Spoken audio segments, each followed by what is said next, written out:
You won't believe what happened when a broke single dad showed up to a blind date, only to discover his date was the billionaire CEO who could fire him with one phone call.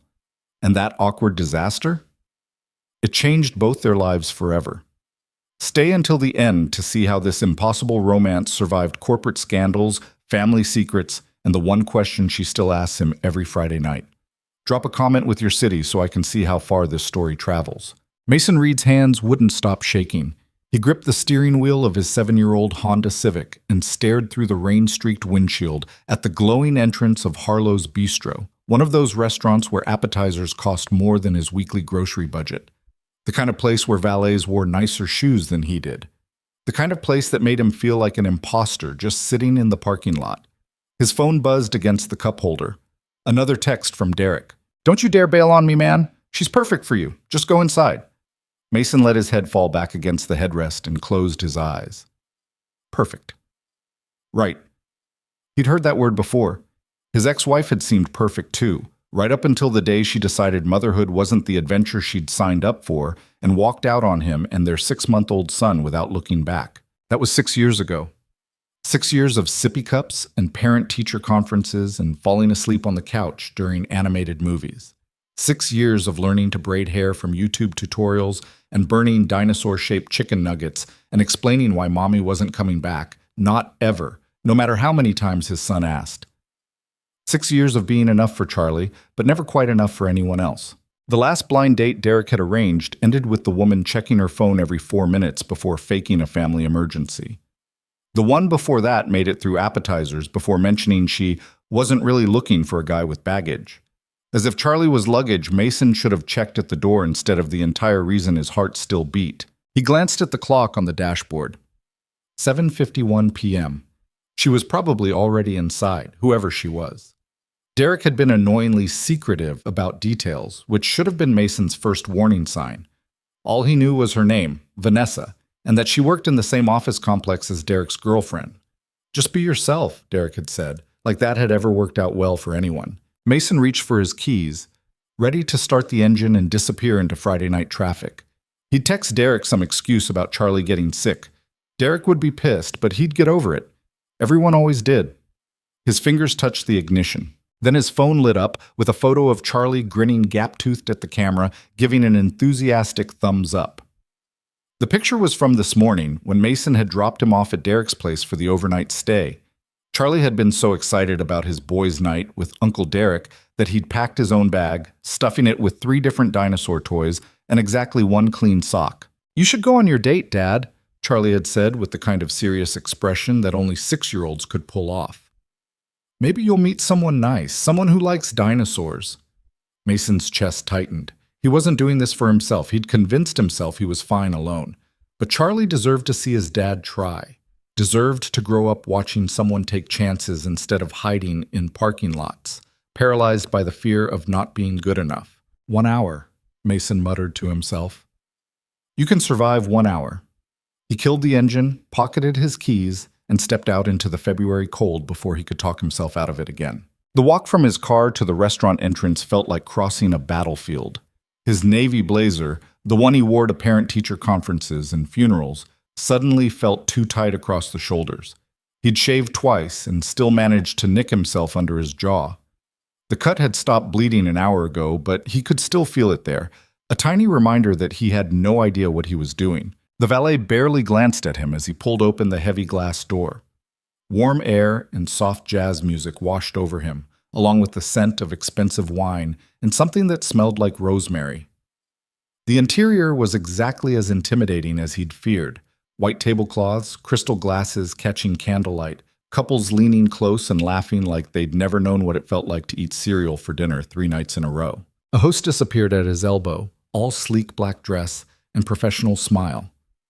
"Good evening. Do you have a reservation?" Yeah. Maybe. I'm meeting someone. Vanessa?" His voice cracked slightly on her name, and he wanted to sink through the floor. "Party of 2, probably under her name, or maybe mine. Reed, Mason Reed. 1 moment, please." The hostess consulted her tablet with the kind of focus people usually reserved for surgery. "Ah, yes. Your party hasn't arrived yet. Would you like to wait at the bar, or shall I seat you?"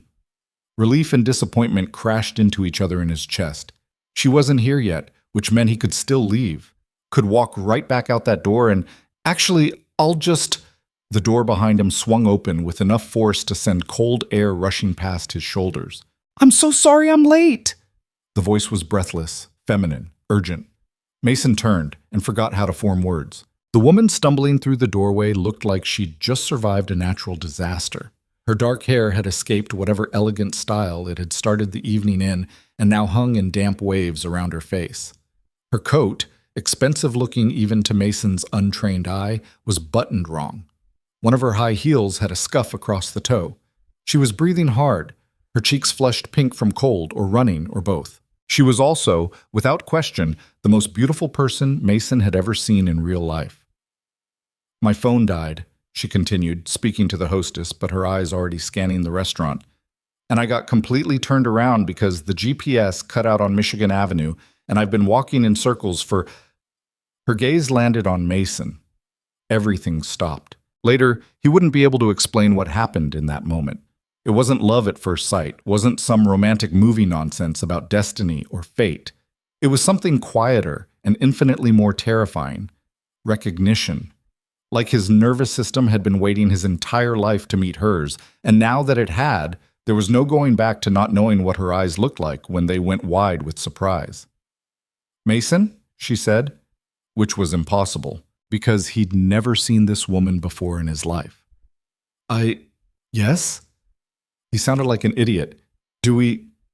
Have we met?" Something flickered across her face too quickly for him to read. The hostess looked between them with barely concealed amusement. "I'll show you to your table," she said. Mason's brain was still trying to catch up. This was Vanessa? This woman who looked like she belonged on magazine covers, who was currently attempting to smooth her hair with trembling fingers, who knew his name even though Derek had definitely, absolutely, 100% said this was a blind date. He followed numbly as the hostess led them through the restaurant to a corner booth. Vanessa slid in across from him, shrugging out of her coat to reveal a deep green dress that probably cost more than his car payment. She was still breathing hard. "I'm sorry," she said again. I didn't mean to make such a dramatic entrance. Are you okay?" The question came out before Mason could stop it. "You look like you just ran a marathon. Only about 6 blocks." She laughed, and the sound was nothing like he'd expected. Not polished or perfect, but genuine, a little shaky around the edges. In heels, which I do not recommend. A waiter materialized beside their table with water glasses and menus. Mason accepted both mechanically, still trying to process what was happening.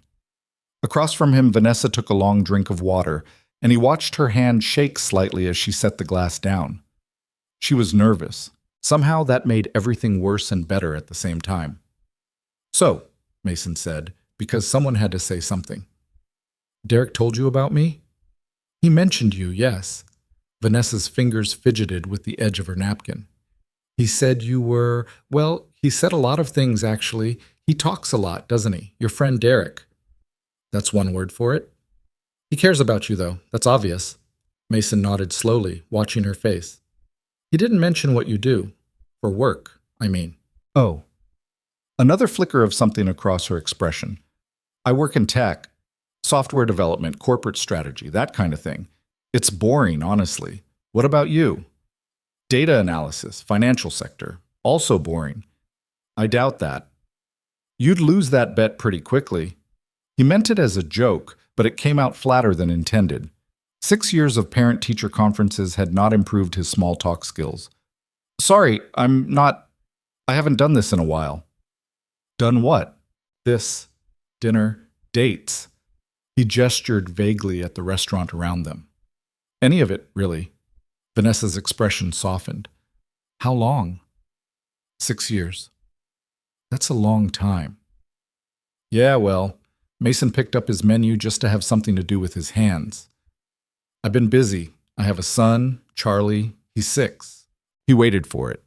The subtle shift in her expression, the polite smile that didn't quite reach her eyes, the careful redirect towards something less complicated than single parenthood. It's what usually happened, what always happened, eventually. But Vanessa just nodded. "Derek mentioned, he said Charlie loves dinosaurs." Mason's grip on the menu loosened. He told you about Charlie. Of course he did. Why wouldn't he? Most people... He stopped, reconsidered. Never mind. Yeah, dinosaurs. Specifically pterodactyls right now, which he'll tell you aren't technically dinosaurs but flying reptiles. And if you get it wrong, he will correct you with sources. Vanessa's smile was genuine this time. He sounds brilliant. He's definitely smarter than me. I doubt that too. There was something in the way she said it, direct, certain, like she actually meant it, that made Mason look up from his menu. She was watching him with an intensity that should have been uncomfortable but wasn't, like she was actually interested in what he had to say instead of just waiting for her turn to talk. You still haven't explained how you know my name, he said. Derek told me this was a blind date. Color rose in her cheeks. It is. I mean, technically. Technically? She closed her menu and met his eyes directly. We work in the same building. Mason blinked. What? The Hartley Tower. Downtown. I've seen you in the elevator.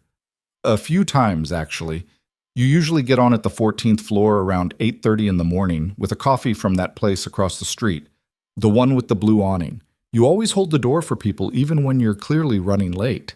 The words landed like physical things. Mason's entire understanding of the evening tilted sideways. You... what? I know how that sounds. Vanessa spoke quickly now, the words tumbling over each other. I swear I'm not some kind of stalker. You smiled at me once when the elevator was packed and someone stepped on your foot. And you didn't even flinch, just smiled like it was fine. And I thought... She stopped herself. This is coming out all wrong. No, Mason shook his head, trying to catch up. Wait, when did Derek set this up? 2 weeks ago. And you already knew who I was? Yes. So this whole blind date thing was blind for you, not for me. Vanessa pressed her lips together. I should have said something right away. I'm sorry, When Derek mentioned he wanted to set up his friend Mason with someone, and I realized it was you, I thought maybe... She exhaled hard. I'm making this worse, aren't I? Mason sat back against the booth. His coffee order, the elevator. She'd noticed him. Had actually paid attention while he was just trying to get through another morning without spilling caffeine on his tie. Why? He asked. Why what? Why did you say yes? If you already knew who I was, you could have just, said something. In the elevator, at the coffee place, anywhere. Why go through all this? Vanessa's fingers twisted the napkin in her lap. Because I'm a coward. That doesn't seem likely. You don't know me. No, Mason agreed. But you ran 6 blocks in heels to get here. That doesn't sound like something a coward does. She laughed again, but this time it sounded fragile. You'd be surprised what terrifies me. Before Mason could figure out how to respond to that, the waiter returned to take their orders. Mason hadn't looked at the menu properly, just pointed at something that seemed middle range in price and hoped it wasn't too weird. Vanessa ordered without looking at the menu at all, which suggested she'd been here before, often enough to have favorites. When the waiter left, an awkward silence settled over the table. So, Vanessa said, Derek tells me you're good at your job. Derek tells everyone I'm good at everything because he's contractually obligated to be nice to me. Are you? Good at your job? Mason shrugged. I'm competent. I show up on time. I don't make obvious mistakes. That's about it. That's more than most people manage. You sound like you'd know. I manage a lot of people who can't manage those 3 basic things, so yes, I'd know. There was something in her voice, a weariness that felt familiar. Mason studied her face, taking in details he'd missed in the chaos of her arrival. The slight shadows under her eyes, the tension in her shoulders even now, sitting down, the way she held herself like someone used to being watched. What do you really do? He asked quietly. Because I'm getting the feeling software development isn't the whole story. Vanessa's expression shuddered immediately. What makes you say that? The way you said it. Like you were reading from a script you'd practiced. For a long moment she didn't respond. Just sat there turning her water glass in slow circles, watching the candlelight reflect off the ice cubes. When she finally spoke, her voice was careful. If I tell you the truth, you're going to look at me differently. Probably. Mason admitted. But I'm already confused, so how much worse could it get? She almost smiled at that. I'm a CEO. Okay. Of a tech company, a large one. You've probably heard of it. Probably not. I mostly know the names of dinosaurs and characters from kids' shows these days. Hale Innovations. The name meant nothing to Mason for about 3 seconds.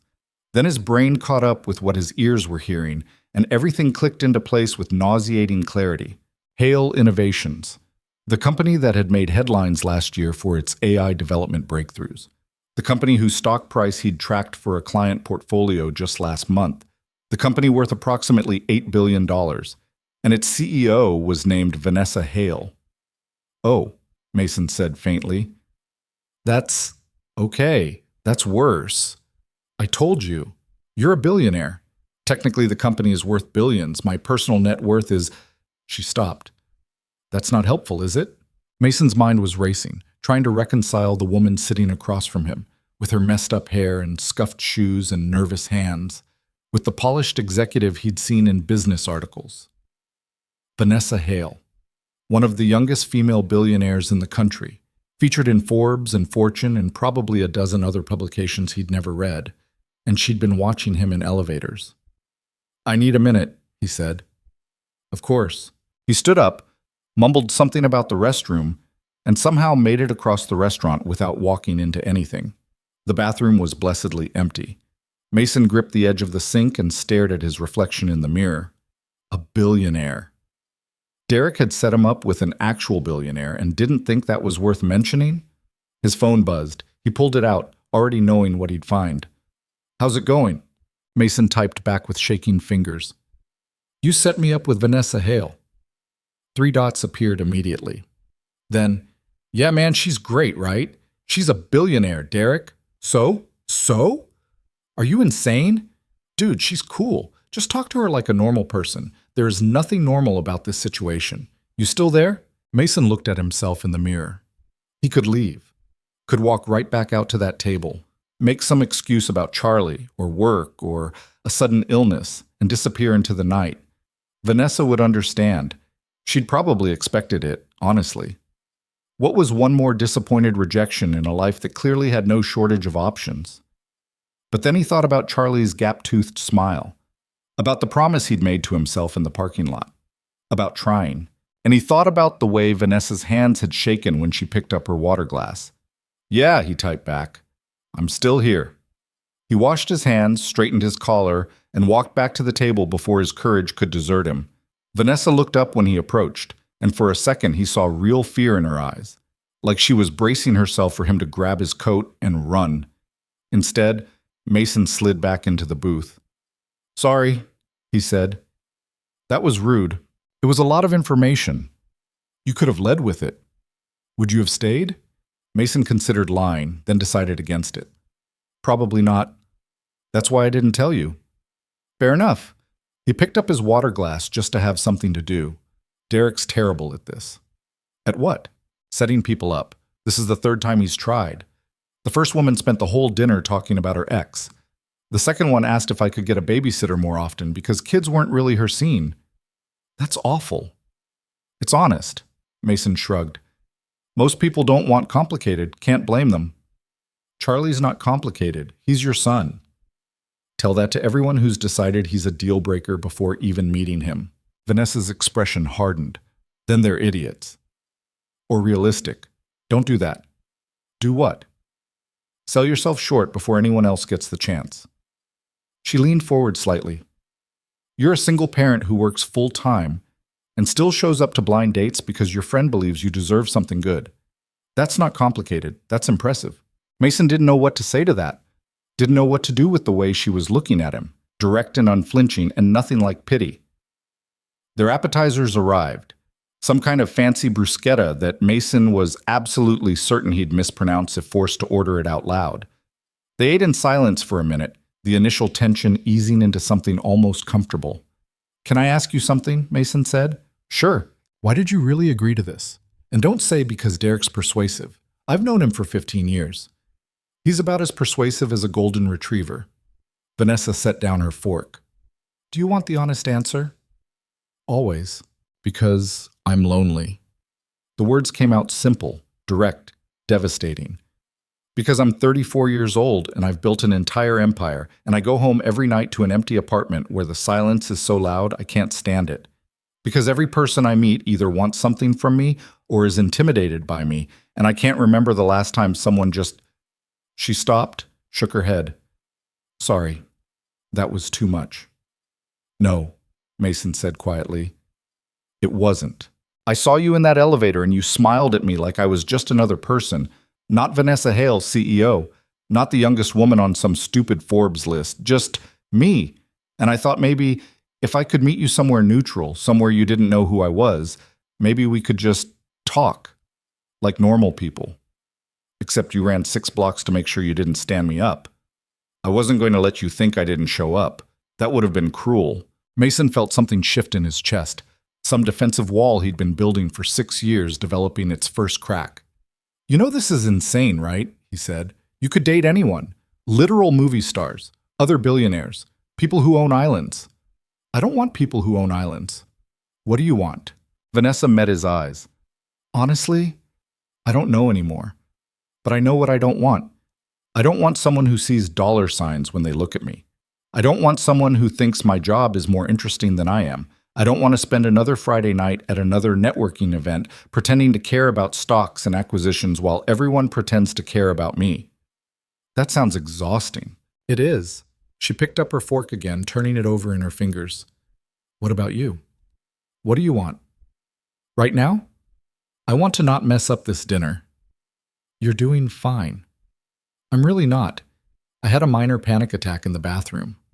I saw you leave. I assumed you were escaping. I considered it. What stopped you?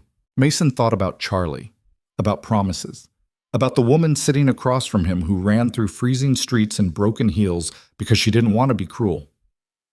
You did, he said. Their entrees arrived. Mason had ordered some kind of chicken dish that turned out to be excellent, though he barely tasted it.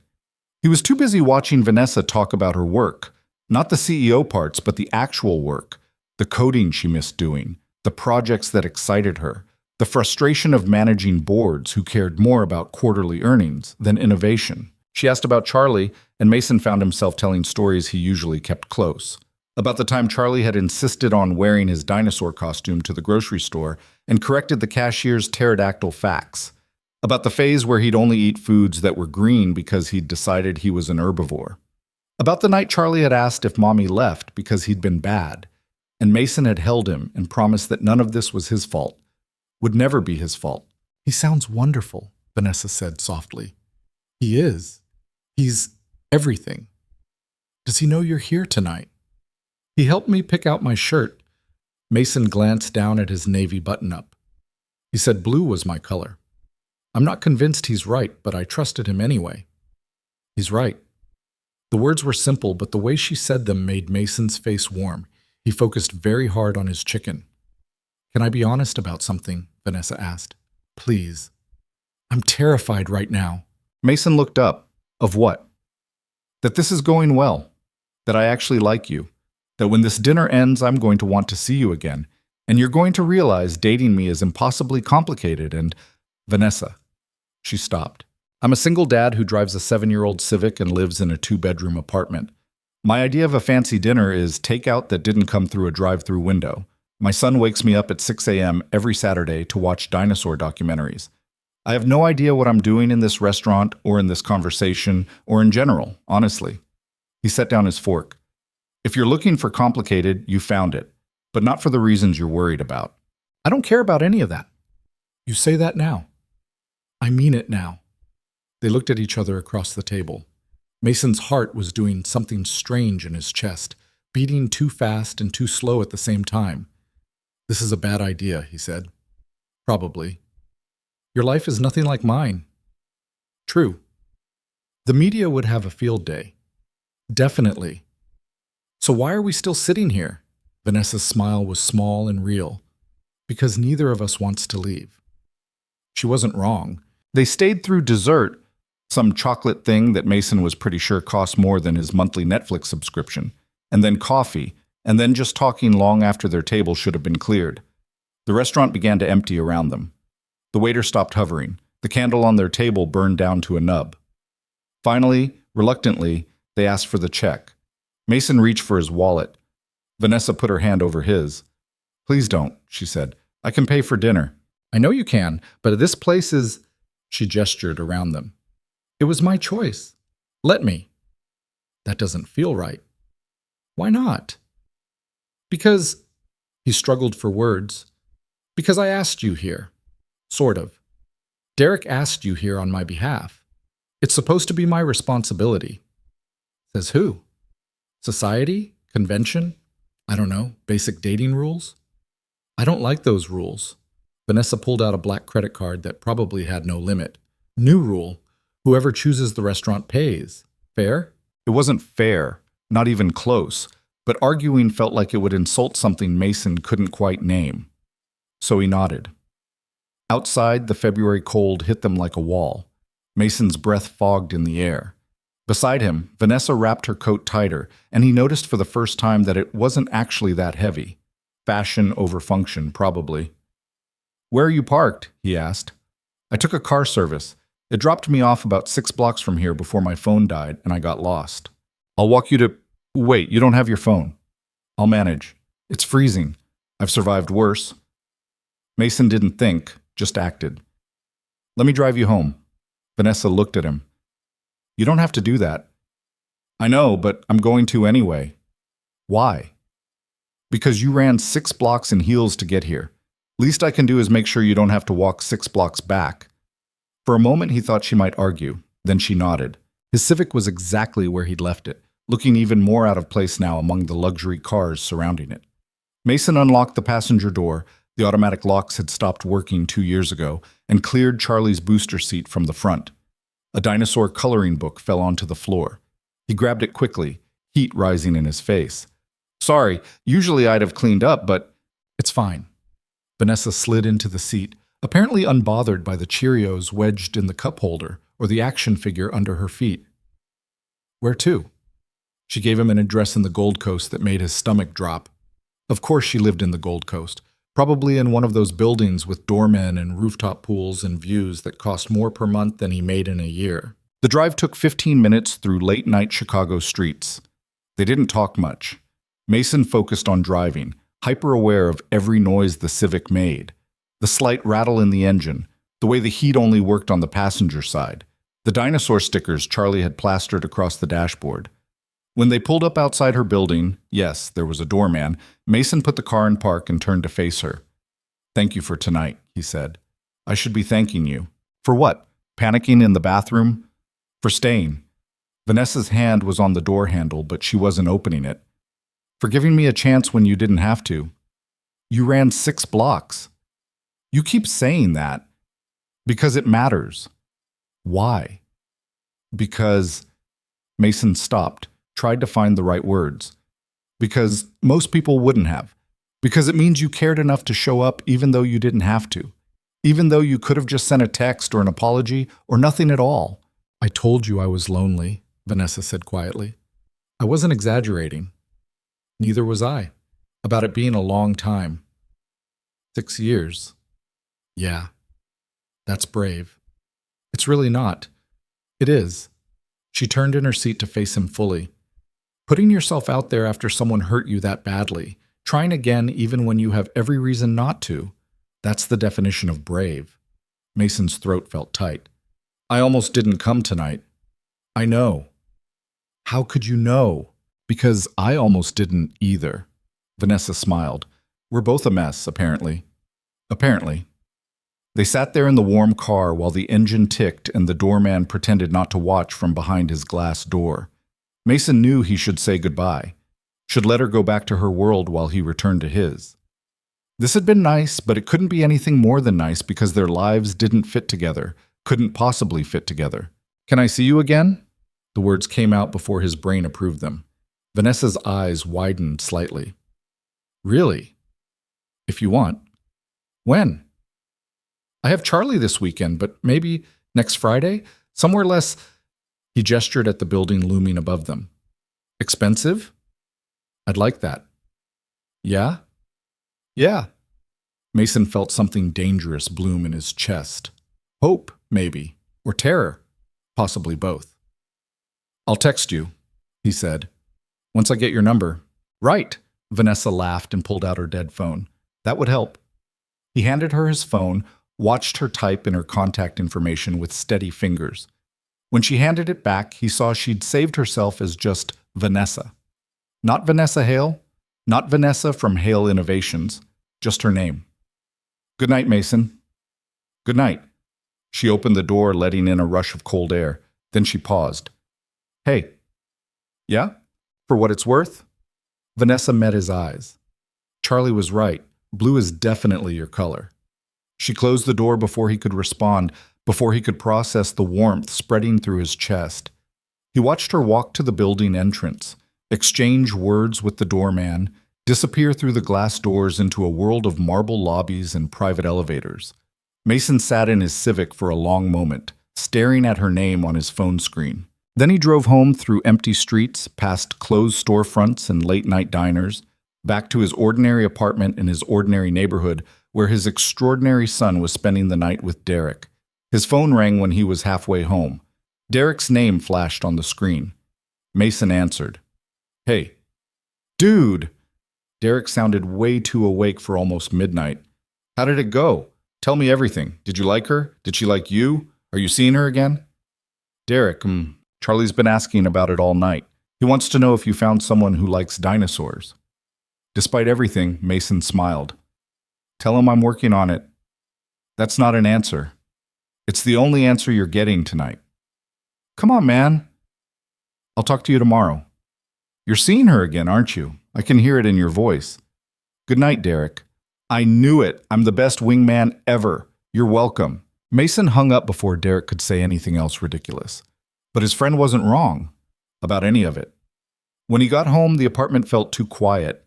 He stood in Charlie's doorway looking at the empty bed, the dinosaur posters on the walls, the action figures arranged in careful battle formations across the floor. He'd almost skipped tonight, almost convinced himself it was easier to stay home, stay safe, stay behind the walls he'd built over 6 years of learning not to hope for too much. But Vanessa had run 6 blocks in broken heels, and Mason had stayed. Mason pulled out his phone and opened their text thread. His fingers hovered over the keyboard for a long moment before he typed. "Made it home. Thanks again for tonight." The response came back almost immediately. "Thank you for everything." Then a few seconds later, "I mean it. I had a really good time." Mason smiled at his phone like a teenager. "Me too," he typed back. "See you next Friday." It's a date.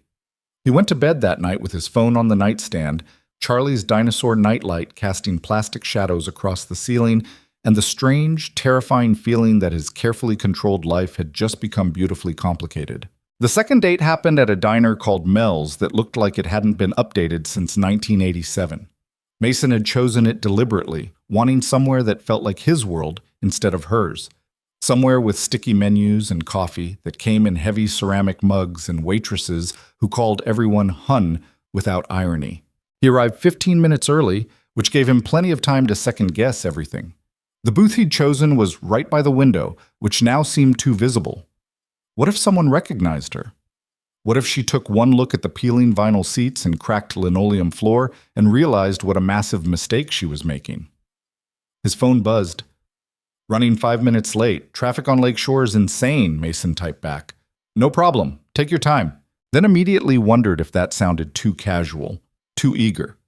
Should he have added an emoji? Did billionaire CEOs use emojis? Was he overthinking this? Definitely overthinking this. He ordered coffee he didn't want just to give his hand something to do.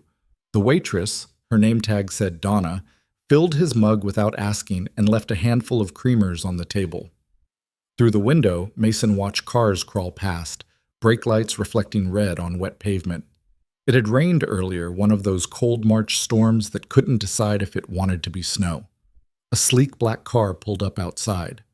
Mason's stomach dropped. Then Vanessa stepped out, and his stomach did something else entirely. She was wearing jeans. Actual jeans, dark and probably expensive, but still jeans. A cream-colored sweater. Her hair was pulled back in a ponytail. She looked nothing like the polished CEO from the business articles and everything like someone he might actually know. The driver said something to her through the window. Vanessa shook her head, waved him off. The car pulled away, leaving her standing on the sidewalk, looking up at the diner's neon sign with an expression Mason couldn't quite read. He stood up without meaning to.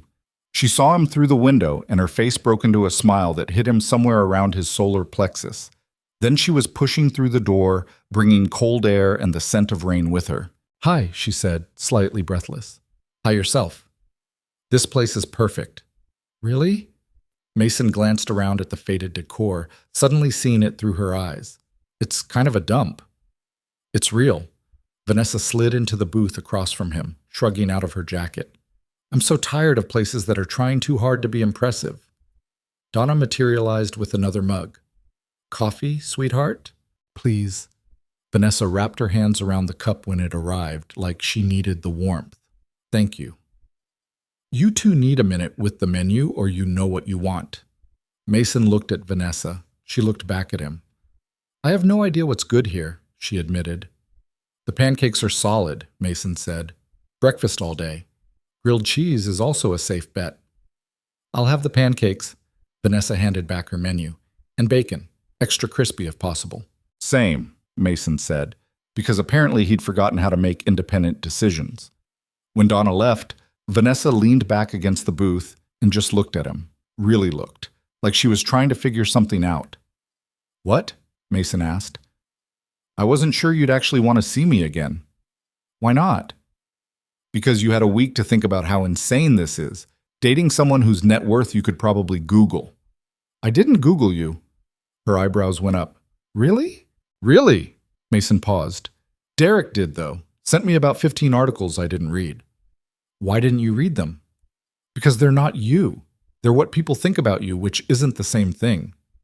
Vanessa's expression softened. "That might be the nicest thing anyone's said to me in months." "Your bar is set dangerously low." "You have no idea." Their food arrived faster than expected.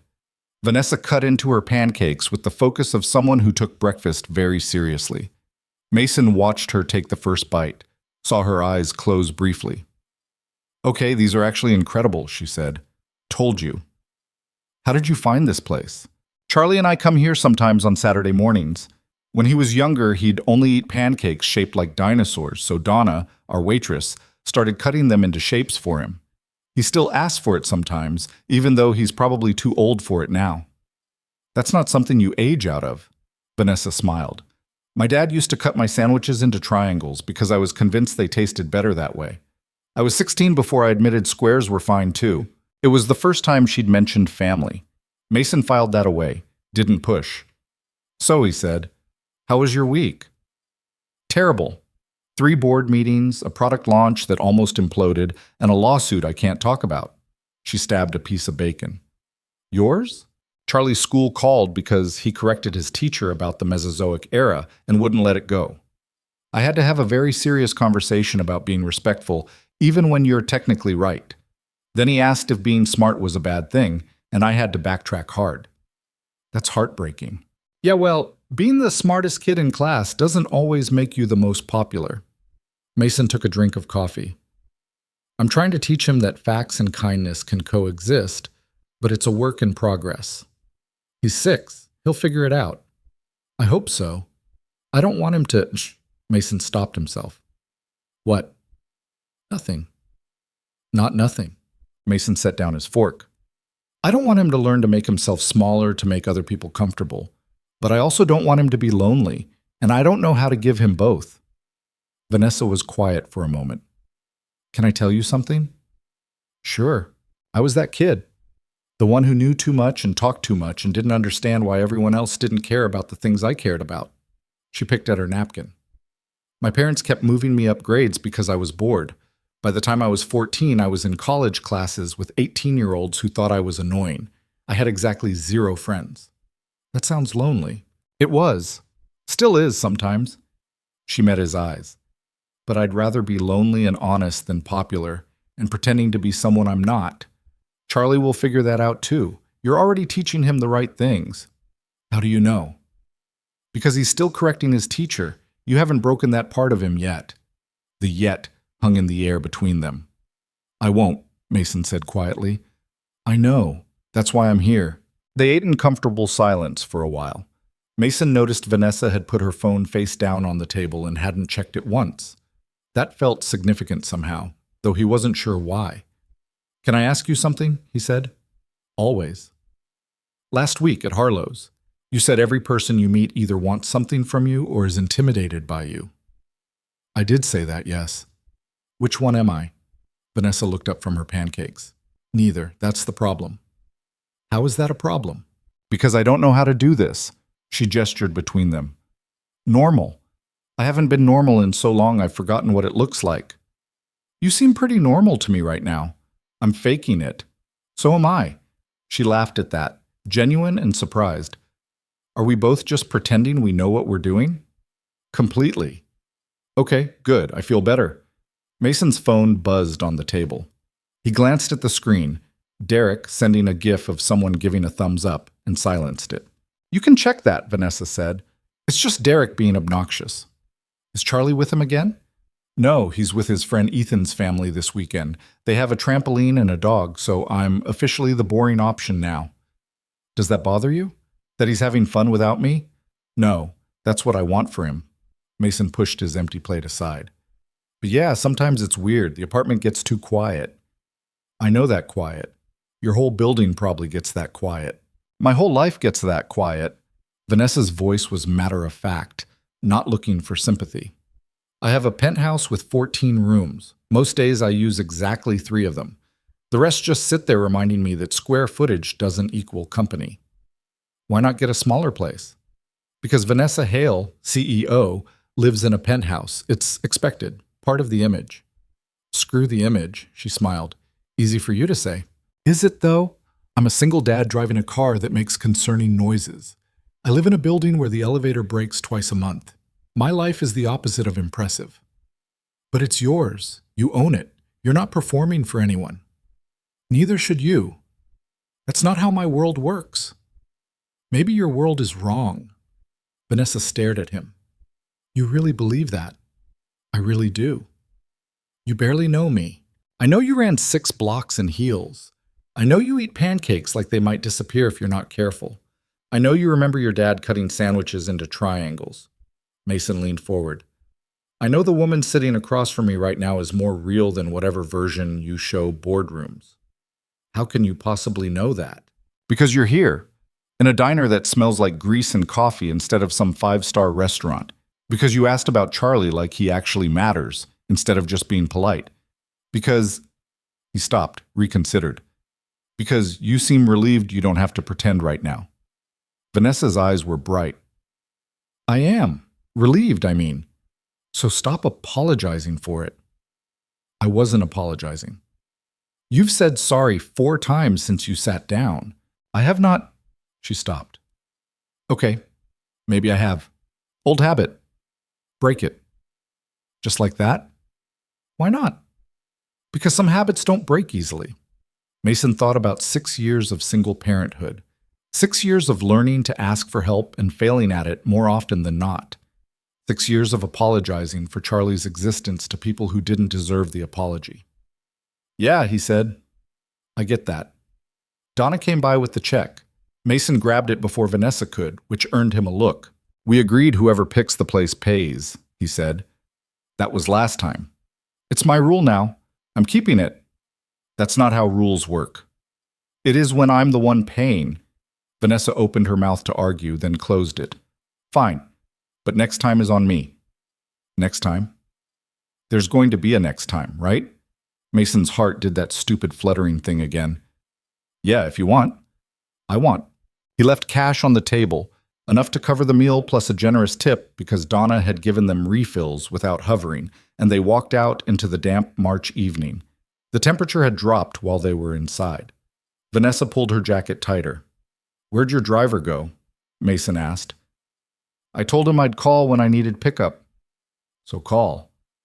"I don't want to yet." They stood on the sidewalk outside the diner, neither quite ready to leave. A bus rumbled past, spraying dirty water onto the curb. Someone's car alarm went off down the block. It was nothing like the romantic movie moments Mason had grown up watching, but somehow that made it better. "Walk with me?" Vanessa said. "Where?" "Nowhere. Just walk." So they did. The neighborhood around Mel's wasn't fancy. Lived in, Derek called it, which was a polite way of saying the paint was peeling and the sidewalks needed fixing. But the corner bodega was still open, windows bright against the darkening sky. Someone was cooking something that smelled like garlic and tomatoes. A dog barked from a second-floor window. "I like it here," Vanessa said. "Really?" "It feels like people actually live here. Not just exist, actually live." "Your neighborhood doesn't feel that way?" "My neighborhood feels like a museum.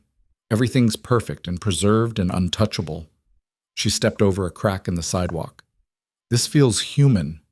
They walked 3 blocks without really going anywhere, just meandering past closed storefronts and parked cars and trees that hadn't decided to bloom yet. Vanessa's phone rang twice. She ignored it both times. "You can answer that," Mason said. "I don't want to." "What if it's important?" "It's always important. That's the problem." She pulled the phone out long enough to silence it. "If the building's on fire, someone will call 3 more times. Otherwise, it can wait." "Doesn't that stress you out?" "Less than answering does." They turned down a side street where someone had painted a mural on the brick wall of a laundromat. Bright colors, abstract shapes, nothing Mason could identify, but somehow pleasing anyway. Vanessa stopped to look at it. "Charlie would love this," she said. "How do you know?" "Because it's weird and colorful and doesn't make immediate sense. That seems like his style." She wasn't wrong. Mason pulled out his phone and took a picture. "I'll show him." "Will you tell him who you were with?" The question caught him off guard. "Do you want me to?" "I don't know. Does he ask about your dates?" "He asked if I found someone who likes dinosaurs. I told him I was working on it." Vanessa's smile was soft. "I do like dinosaurs. Not as much as Charlie probably does, but I went through a phase in 3rd grade. I wrote a whole report on velociraptors." "He'd approve." "Would you?" "Approve, I mean, of me meeting him." Mason's chest tightened. "It's too soon for that." "I know, I wasn't suggesting, I just meant hypothetically. Eventually. If this—" She gestured between them. "If this keeps going." "Do you want it to keep going?" "Yes." No hesitation. "Do you?" Mason looked at her standing there in the fading light, ponytail slightly messed up from the wind, mascara smudged under one eye like she'd rubbed it without thinking. She looked nothing like a billionaire and everything like someone he could actually care about. That's what terrified him. "Yeah," he said. "I do." "But?" "How did you know there was a but?" "Because there's always a but." Vanessa leaned against the brick wall beside the mural. "Say it. Whatever you're thinking. This can't be casual." "I don't do casual." "I mean it, Vanessa. I have a kid. I can't introduce people into his life who aren't going to stick around. He's already lost one parent who decided he wasn't worth staying for. I won't put him through that again." "I understand." "Do you? Because your world moves fast. Mine doesn't. Mine moves at the speed of homework and bedtime stories and parent-teacher conferences. I can't keep up with whatever pace you're used to." "I'm not asking you to keep up. I'm asking you to let me slow down." Mason studied her face, looking for doubt or uncertainty, or the polite retreat people did when they realized single parenthood was more complicated than they'd signed up for. He didn't find any of it. "This is going to be messy," he said. "I know. People are going to notice eventually. Your people, the media, whoever pays attention to what you do. Let them notice." Easy for you to say. You're used to attention. "I hate attention, but I hate the idea of walking away from this more." She pushed off the wall, stepped closer to him. "Mason, I've dated guys who looked perfect on paper. Right background, right education, right tax bracket.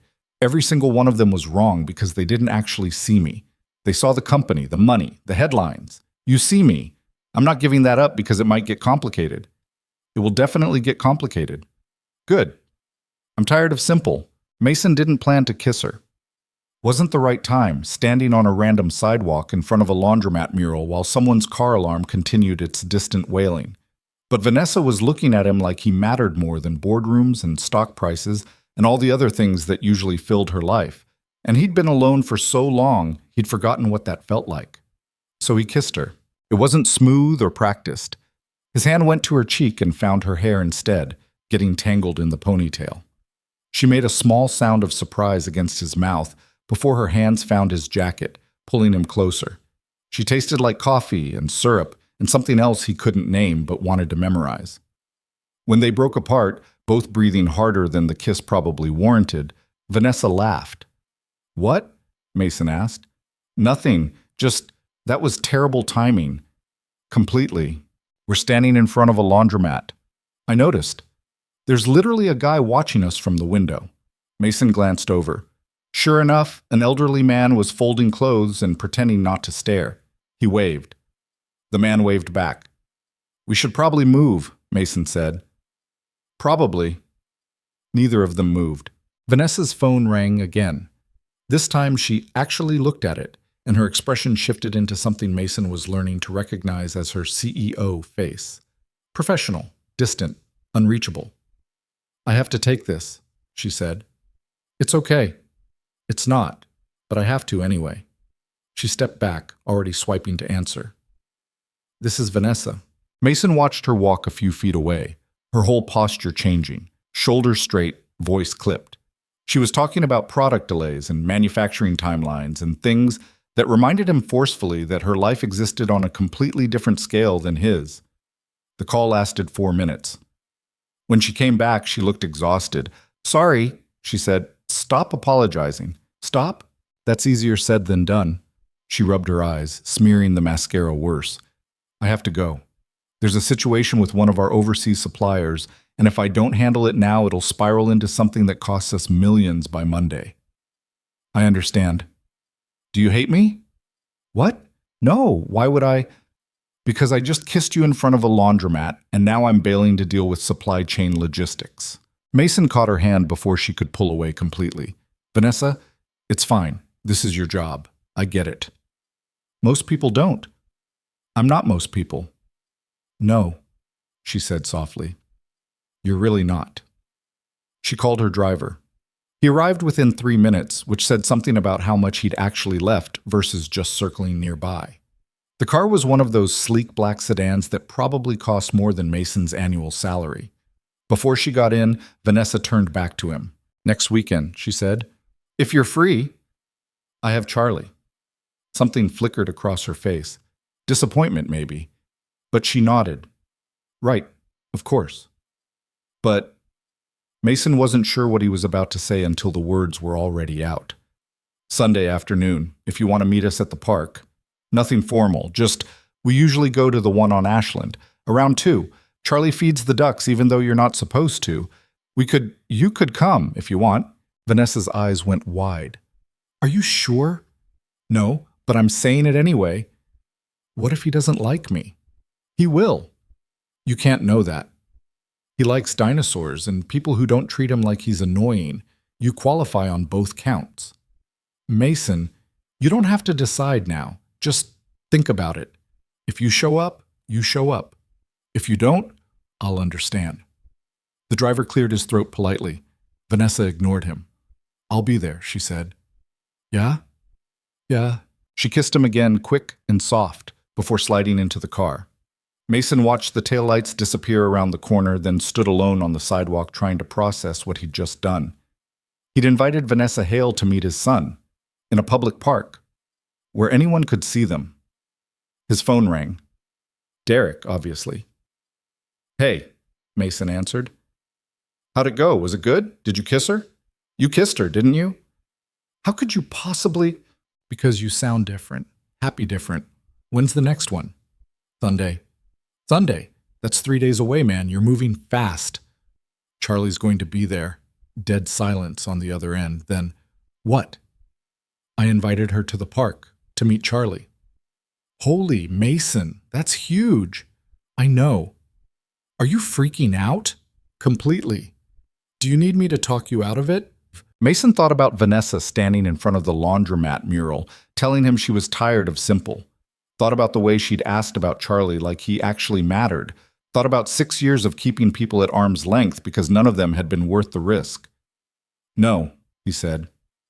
I really don't. Derek was quiet for a moment. Okay then, call me after. I want details.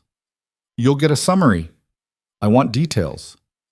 You'll get what I give you. Mason hung up before Derek could argue, then started the walk back to his car. The temperature had dropped further, his breath fogging in the air. His lips still tingled from kissing Vanessa.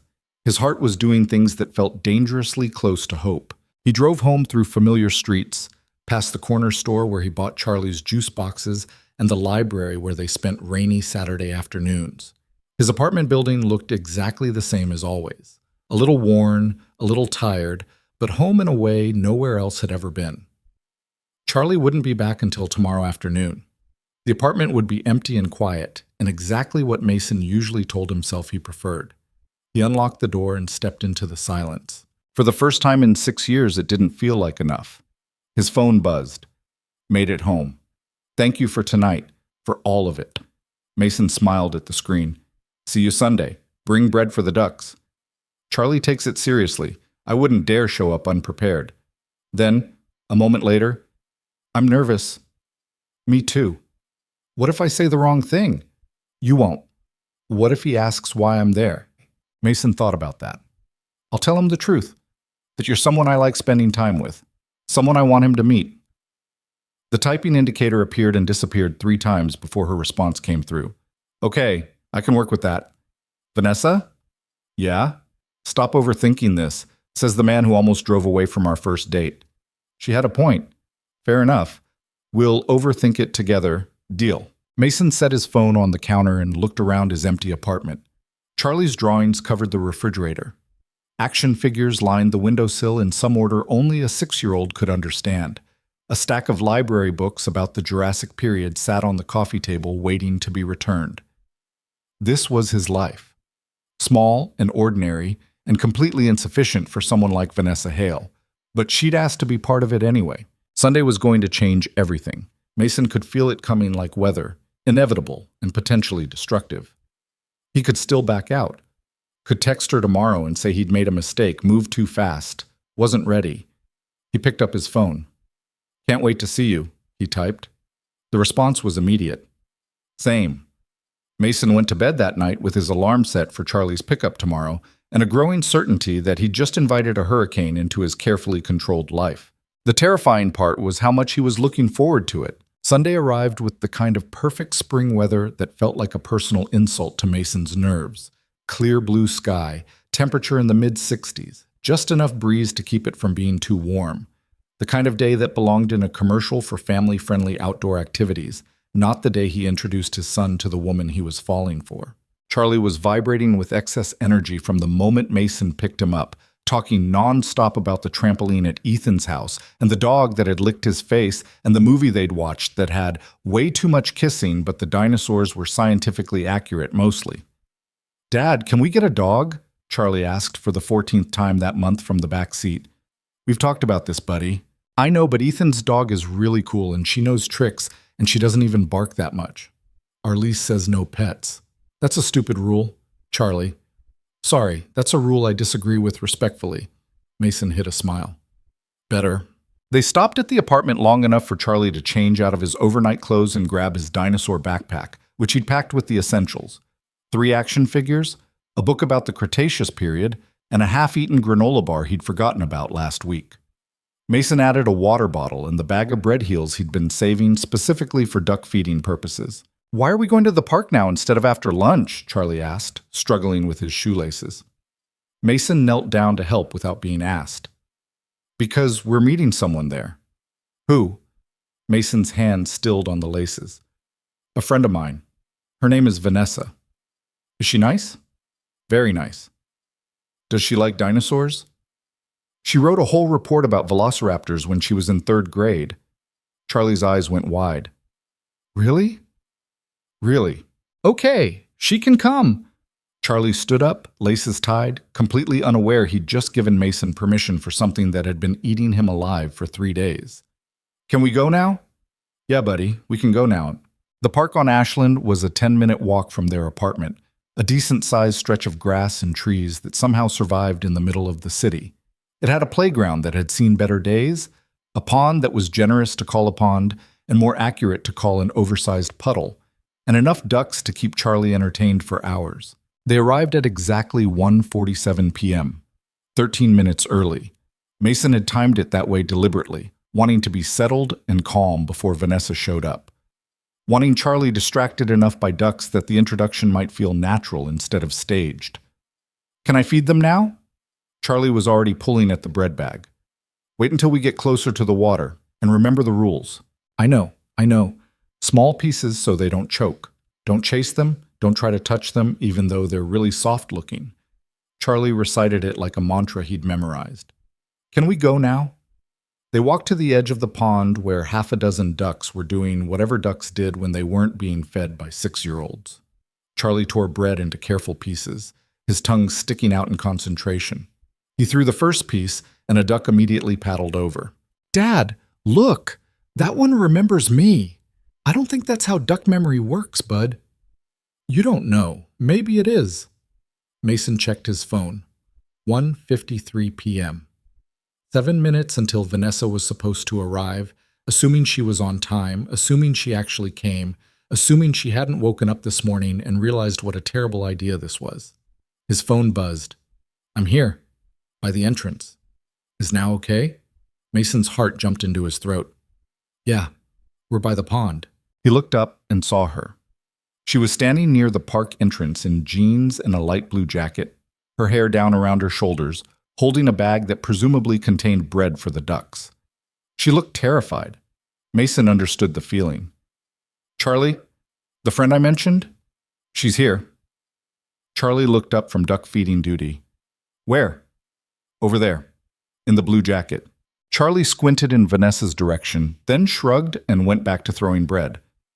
"Okay, can she help me feed them?" "If she wants to." Mason waved at Vanessa. She saw him and started walking over, and he noticed she was moving carefully, like she was approaching something that might spook easily. When she got close enough, she stopped a few feet away and smiled at Charlie. "Hi," she said. "You must be Charlie." Charlie looked up at her, assessing. "Did you bring bread?" Vanessa held up her bag. "I did. Is that okay?" "Yeah, you can help, but you have to do small pieces. Dad's rules?" "I can do that." She knelt down on the grass beside Charlie, not seeming to care that it was probably damp. Mason watched his son hand her a piece of bread and show her exactly how to tear it into duck-appropriate sizes. Vanessa followed his instructions with complete seriousness. "That one's Gerald," Charlie said, pointing at a duck with a distinctive dark patch on its head. "I named him. Dad says I can't actually name the ducks because they're wild animals, but I did it anyway." "Gerald's a good name," Vanessa said. "I know. That one's Susan, and that one's Pterodactyl because he's got a long neck." "Pterodactyls don't actually have long necks." Charlie's head whipped around to stare at her. "You know about pterodactyls?" "A little bit. I know they're not technically dinosaurs. They're flying reptiles." "Exactly." Charlie's face broke into the biggest smile Mason had seen in weeks. "Dad, she knows about pterodactyls." "I heard, buddy." For the next 20 minutes, Mason stood back and watched his son and Vanessa feed ducks and discuss the Mesozoic era with the kind of intensity most people reserved for sports or politics. Vanessa asked questions that weren't condescending. Charlie answered them with the patience of someone who'd been waiting his whole life for an adult to actually care about the answers. "Did you really write a report about velociraptors?" Charlie asked, throwing another piece of bread. "I did. In 3rd grade. Got an A-. Why not an A?" "Because I spent 3 paragraphs arguing with my teacher about whether Jurassic Park was scientifically accurate." "It's not," Charlie said immediately. "The velociraptors are way too big, and they didn't have feathers, and the T-Rex vision thing is completely wrong." "Exactly what I said," Vanessa grinned. My teacher was not impressed. "Teachers don't always like it when you're smarter than them." "Charlie," Mason said automatically. "Sorry, I mean, teachers don't always appreciate factual corrections." Vanessa laughed, and it was the real laugh Mason had heard at Mel's, not the polished one she probably used in boardrooms. "You're absolutely right. They don't." When the bread ran out, Charlie announced he needed to show Vanessa the really cool rocks by the playground. Mason followed at a distance, giving them space but staying close enough to intervene if needed. He needn't have worried. Charlie was in full tour guide mode, pointing out his favorite climbing tree and the swings that went really high if you pumped your legs right, and the spot where he'd found a really cool beetle last summer. "Do you have a job?" Charlie asked suddenly. "I do," Vanessa said. "What kind?" "I run a company that makes computer programs." "That sounds boring." "Charlie," Mason said, but Vanessa was already laughing. "Sometimes it is boring," she admitted. "But sometimes it's really cool. We're working on a program right now that can help doctors find diseases earlier." "Like cancer?" "Exactly like cancer." Charlie thought about this. "My friend Ethan's grandma had cancer. She's okay now, though." "I'm glad she's okay. Are you good at your job?" "Charlie, that's—" Mason started, but Vanessa waved him off. "I think I'm pretty good at it," she said. "Some days better than others. What about you? Are you good at school?" "I'm really good at science and reading. Math is okay. I don't like spelling tests because English doesn't make sense." "English is a terrible language for spelling. Too many exceptions to the rules." "That's what I said." Charlie looked delighted. "But my teacher says I have to learn it anyway." "Unfortunately, your teacher's right about that one." They reached the playground. Charlie immediately headed for the monkey bars, hanging upside down with the casual fearlessness of someone who hadn't yet learned that gravity could be unkind.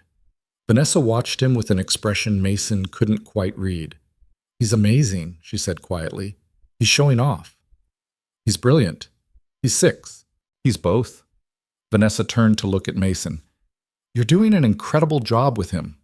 "I'm winging it most days. Aren't we all?" Charlie dropped from the monkey bars and ran over. "Dad, can Vanessa push me on the swings?" "If she wants to." "Do you want to?" Charlie asked Vanessa directly. "I would love to." Mason sat on a bench and watched Vanessa push his son on the swings, listened to Charlie's laughter echo across the playground. Other families were scattered around the park, parents on their phones while kids played, couples walking dogs, teenagers throwing a frisbee with more enthusiasm than accuracy. Normal Sunday afternoon things. Except nothing about this felt normal. Vanessa Hale was pushing his son on a swing. The same woman who'd been featured in Forbes was currently being ordered to push higher by a 6-year-old with grass stains on his knees. And she was doing it, laughing every time Charlie screamed with delight. Mason's phone buzzed. A text from an unknown number. "Is that Vanessa Hale at Ashland Park with some kid?" His stomach dropped. He looked around the park, trying to spot whoever had sent it. There.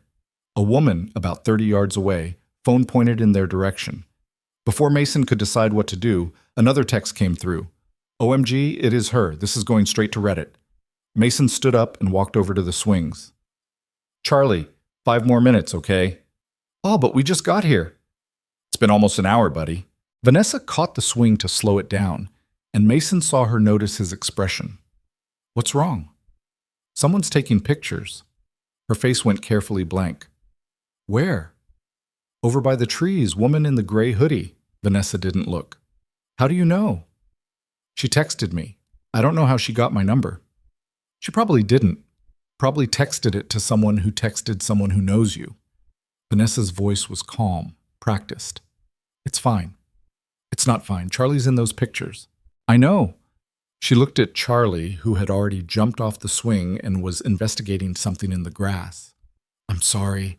I should have been more careful. You wore jeans and fed ducks. How much more careful could you be?" "I could have not come." "Don't say that. Mason." "Dad, look." Charlie ran over holding a stick. It's shaped exactly like a Y. "That's awesome, bud." "Can I keep it?" "Sure." Charlie ran off to find more stick-based treasures. Mason checked his phone again. 3 more texts from random numbers, all asking if that was really Vanessa Hale. Was she dating someone? Who was the kid? Was this a story? "We should go," Vanessa said. "No." "Mason, we're not leaving because some stranger decided to be invasive."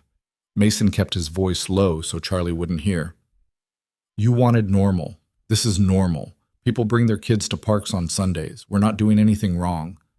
The pictures are going to end up online, so let them." "You don't understand what that means." "So explain it to me."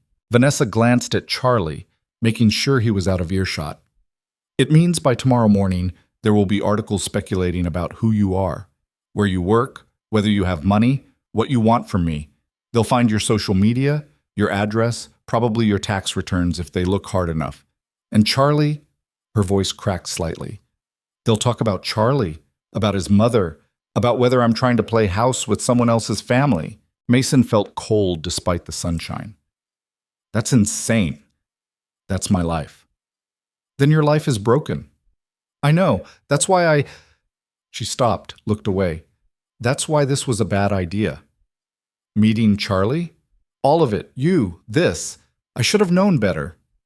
Don't do that. Do what? Run before anyone even throws a punch. Mason stepped closer, lowering his voice further. So, some people are going to talk. Let them talk. We didn't do anything wrong. You don't get it. This isn't just talk. This is... Vanessa! Charlie's voice cut through the tension. Come see what I found. Vanessa's expression shifted immediately, the CEO mask sliding into place. Coming! She walked over to where Charlie was crouched by a tree, examining something in the dirt. Mason stayed by the swings, trying to calm the anger building in his chest. Not at Vanessa. At the situation. At the idea that someone sharing a normal Sunday afternoon with a 6-year-old could become a story worth photographing. His phone buzzed again. This time it was Derek. Dude, are you at Ashland Park with Vanessa Hale? Because someone just posted a picture on Twitter and people are freaking out, Mason typed back. Yeah, we're here. It's fine. It's not fine. Have you seen the replies? No, don't. Seriously, just don't look. Of course Mason looked. The picture was grainy but clear enough. Vanessa pushing Charlie on the swing, both of them caught mid-laugh. The caption, spotted, Vanessa Hale playing mom at a Chicago park. New boyfriend, secret family. Sources say she's been sneaking around with a mystery man for weeks. The replies were worse. Who is he? Anyone know? Probably another gold digger. She needs better security. That kid is adorable, though. Plot twist. She's his nanny LOL. I ship it. CEO finding love with a regular guy is my favorite trope. Mason closed Twitter before he could read more. When he looked up, Vanessa was walking back toward him with Charlie in tow. Her face was composed, but he could see the tension in her shoulders. Charlie wants ice cream, she said. There's a place 2 blocks from here. You don't have to... I want to. She met his eyes. Please. So they went for ice cream. The shop was small and crowded with Sunday afternoon families. Charlie ordered chocolate with rainbow sprinkles. Vanessa got vanilla. Mason got nothing because his stomach was still twisted in knots. They sat at a small table by the window while Charlie demolished his cone with the focus of someone who took ice cream very seriously. This is really good, Charlie announced, sprinkles stuck to his chin. I'm glad, Vanessa said. Do you have kids? The question landed like a brick. Vanessa's hand stilled on her cup. No, she said carefully. I don't. Why not? Charlie, Mason said. That's kind of a personal question. Sorry, I was just wondering. Charlie took another huge bite of ice cream. You're really good at pushing swings. Most adults don't push high enough. I'll take that as a compliment. You should. I'm very particular about swing pushing. Vanessa smiled, but it didn't reach her eyes. Mason watched her trace patterns on her cup with one finger, not drinking, just holding it like she needed something to do with her hands. When Charlie finished his ice cream and immediately asked to go to the bathroom, Mason took him. In the tiny single-stall bathroom with dinosaur stickers peeling off the walls, Charlie washed his hands without being asked. I like Vanessa, he said to his reflection in the mirror. Yeah?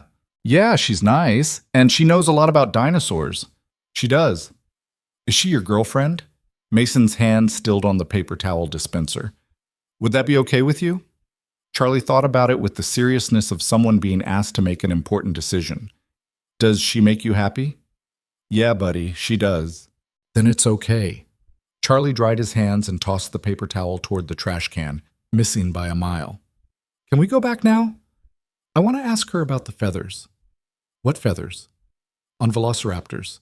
I want to know if she knew about them in 3rd grade or if that's new information. They went back to the table. Vanessa was staring at her phone, her expression unreadable. She looked up when they approached and Mason saw something flash across her face. Fear, maybe. Or resignation. Everything okay? he asked. Fine. She pocketed her phone. Ready to go? They walked back to the park to get Mason's car. Charlie ran ahead, still full of energy despite the ice cream sugar crash that was definitely coming. Mason and Vanessa followed at a slower pace. Talk to me, Mason said quietly. About what? Whatever's going through your head right now. You don't want to know. I really do. Vanessa was quiet for a long moment. When she finally spoke, her voice was barely above a whisper. My publicist just called. 3 different gossip sites have already posted the picture. By tomorrow, it'll be in actual publications. They're going to dig into your life, Mason, into Charlie's, and I can't stop it. So don't stop it. You're not listening. I am listening. I just don't care. You should care. This affects Charlie. Charlie's fine. He's 6. He doesn't read gossip sites. But other people do. Other parents. His teachers. Kids at school whose parents will tell them things. Vanessa stopped walking. I've destroyed people's lives just by being associated with them. This was selfish. I was selfish. Mason turned to face her. Look at me. She did. You didn't destroy anything. You pushed my kid on a swing and talked about velociraptors and ate ice cream. That's it. That's all you did. It's not that simple. It is that simple. Everything else is noise. Noise that follows me everywhere. Then I guess it follows us now. Mason reached for her hand. I'm not running because people are talking. If you want to run, that's your choice. But don't do it because you think you're protecting us. Charlie had the best afternoon he's had in weeks. I'm not sorry for that.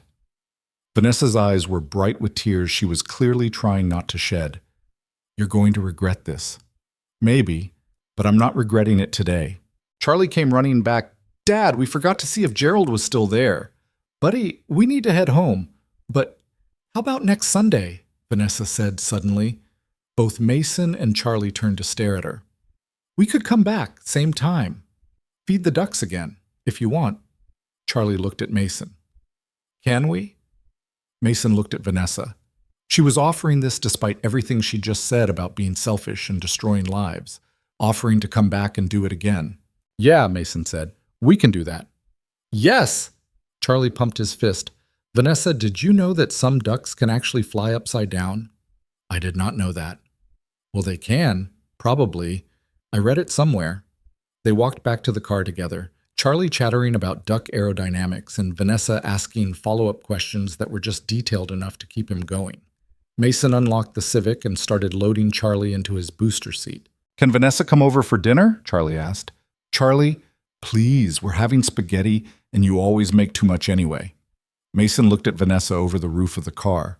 She was biting her lip, clearly trying not to influence his decision. Do you want to? He asked. I don't want to impose. That's not what I asked. Vanessa glanced at Charlie, who was watching her with hopeful eyes. I would love to, if you're sure. We're sure. The drive back to Mason's apartment took 12 minutes. Charlie narrated the entire thing, pointing out landmarks Vanessa probably couldn't care less about, but pretended to find fascinating. Mason's building looked even more worn next to the gleaming towers of downtown, but Vanessa didn't seem to notice or care. It's a walk-up, Mason warned as they climbed the stairs to the 3rd floor, and the elevator's been broken since February.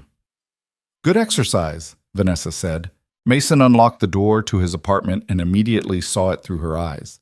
The worn couch, the mismatched furniture, the explosion of Charlie's belongings across every available surface. It was clean but cluttered, lived in, nothing like the sterile perfection she probably went home to. Welcome to chaos, he said. I love it, Vanessa said, and she sounded like she meant it. Charlie immediately ran to his room to get his dinosaur books, shouting something about showing Vanessa his comprehensive collection. Mason went to the kitchen to start dinner, hyper-aware of Vanessa following him. Can I help? She asked. You're a guest. I can boil water. That's about the extent of my cooking skills, but I can contribute that much. So Mason put her in charge of pasta while he worked on the sauce. They moved around each other in the small kitchen, not quite comfortable, but not awkward either. Vanessa asked where things were instead of assuming. She didn't comment on the chipped dishes or the faucet that dripped no matter how tight you turned it. Charlie emerged with an armful of books and spread them across the coffee table. Vanessa, you have to see this one. It's got illustrations of what scientists think velociraptors actually looked like with feathers. Show me, Vanessa said, abandoning the pasta to sit cross-legged on the floor next to Charlie. Mason watched them from the kitchen while he stirred sauce. Watched Charlie explain in excruciating detail why the artist got some things right and other things wrong. Watched Vanessa listen like every word mattered. This was his life, the reality of it. Sunday spaghetti and dinosaur lectures and a kitchen that barely fit 2 people. And Vanessa was sitting on his floor looking at picture books, like there was nowhere else she'd rather be. They ate dinner at the small table, Charlie between them still talking about the Cretaceous period. Vanessa asked questions. Mason filled water glasses. It was aggressively normal and completely surreal. After dinner, Charlie insisted on showing Vanessa his room. Mason followed, watching his son point out every action figure and explain the significance of how they were arranged. Vanessa sat on the floor and let Charlie demonstrate his entire collection. This one's a T-Rex, but the arms are in the wrong proportion. And this one's supposed to be a Triceratops, but the horns are too short. And this one, buddy, maybe Vanessa doesn't need the full tour. No, I want to hear about this one, Vanessa said, picking up a plastic pterodactyl. Charlie beamed and launched into another explanation. It was past 7 when Vanessa's phone rang. She glanced at it and her expression shifted. I have to take this, she said. I'm sorry. She stepped into the hallway. Mason could hear her voice through the door, clipped and professional, nothing like the woman who'd been sitting on his floor discussing dinosaur accuracy. Charlie yawned. Is Vanessa leaving? Probably soon, yeah. Can she come back? We'll see, bud. I hope she does. She's really good at listening. Mason's chest tightened. Yeah, she really is. Vanessa came back in looking exhausted. I have to go. There's a situation with... It doesn't matter. I just have to go. Of course. Charlie, it was so nice meeting you. She knelt down to his level. Thank you for showing me your collection and teaching me about duck physics. It's aerodynamics, Charlie corrected. Right, aerodynamics. Will you come back next Sunday? Vanessa glanced at Mason. He nodded. I'll be here, she said. Mason walked her to the door while Charlie got distracted by a book he'd left open. In the hallway, with the door closed behind them, Vanessa sagged against the wall. That was harder than any board meeting I've ever sat through, she said.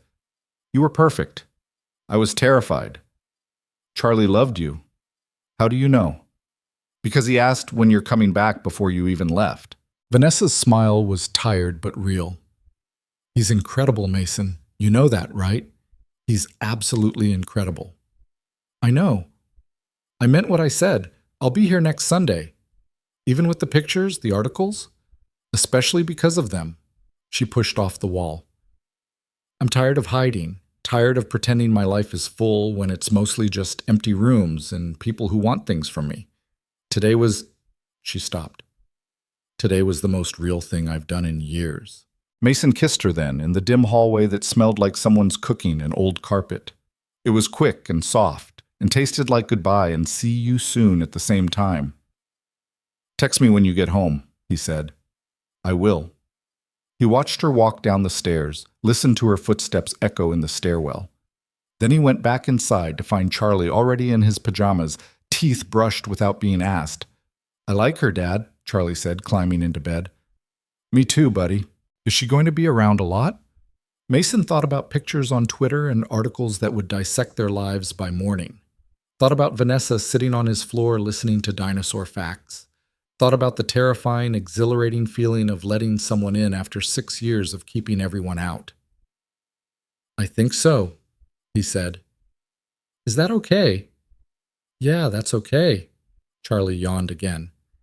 She's not like the other people you went on dates with. How do you know about those? Uncle Derek told me. He said they were disasters. Uncle Derek talks too much.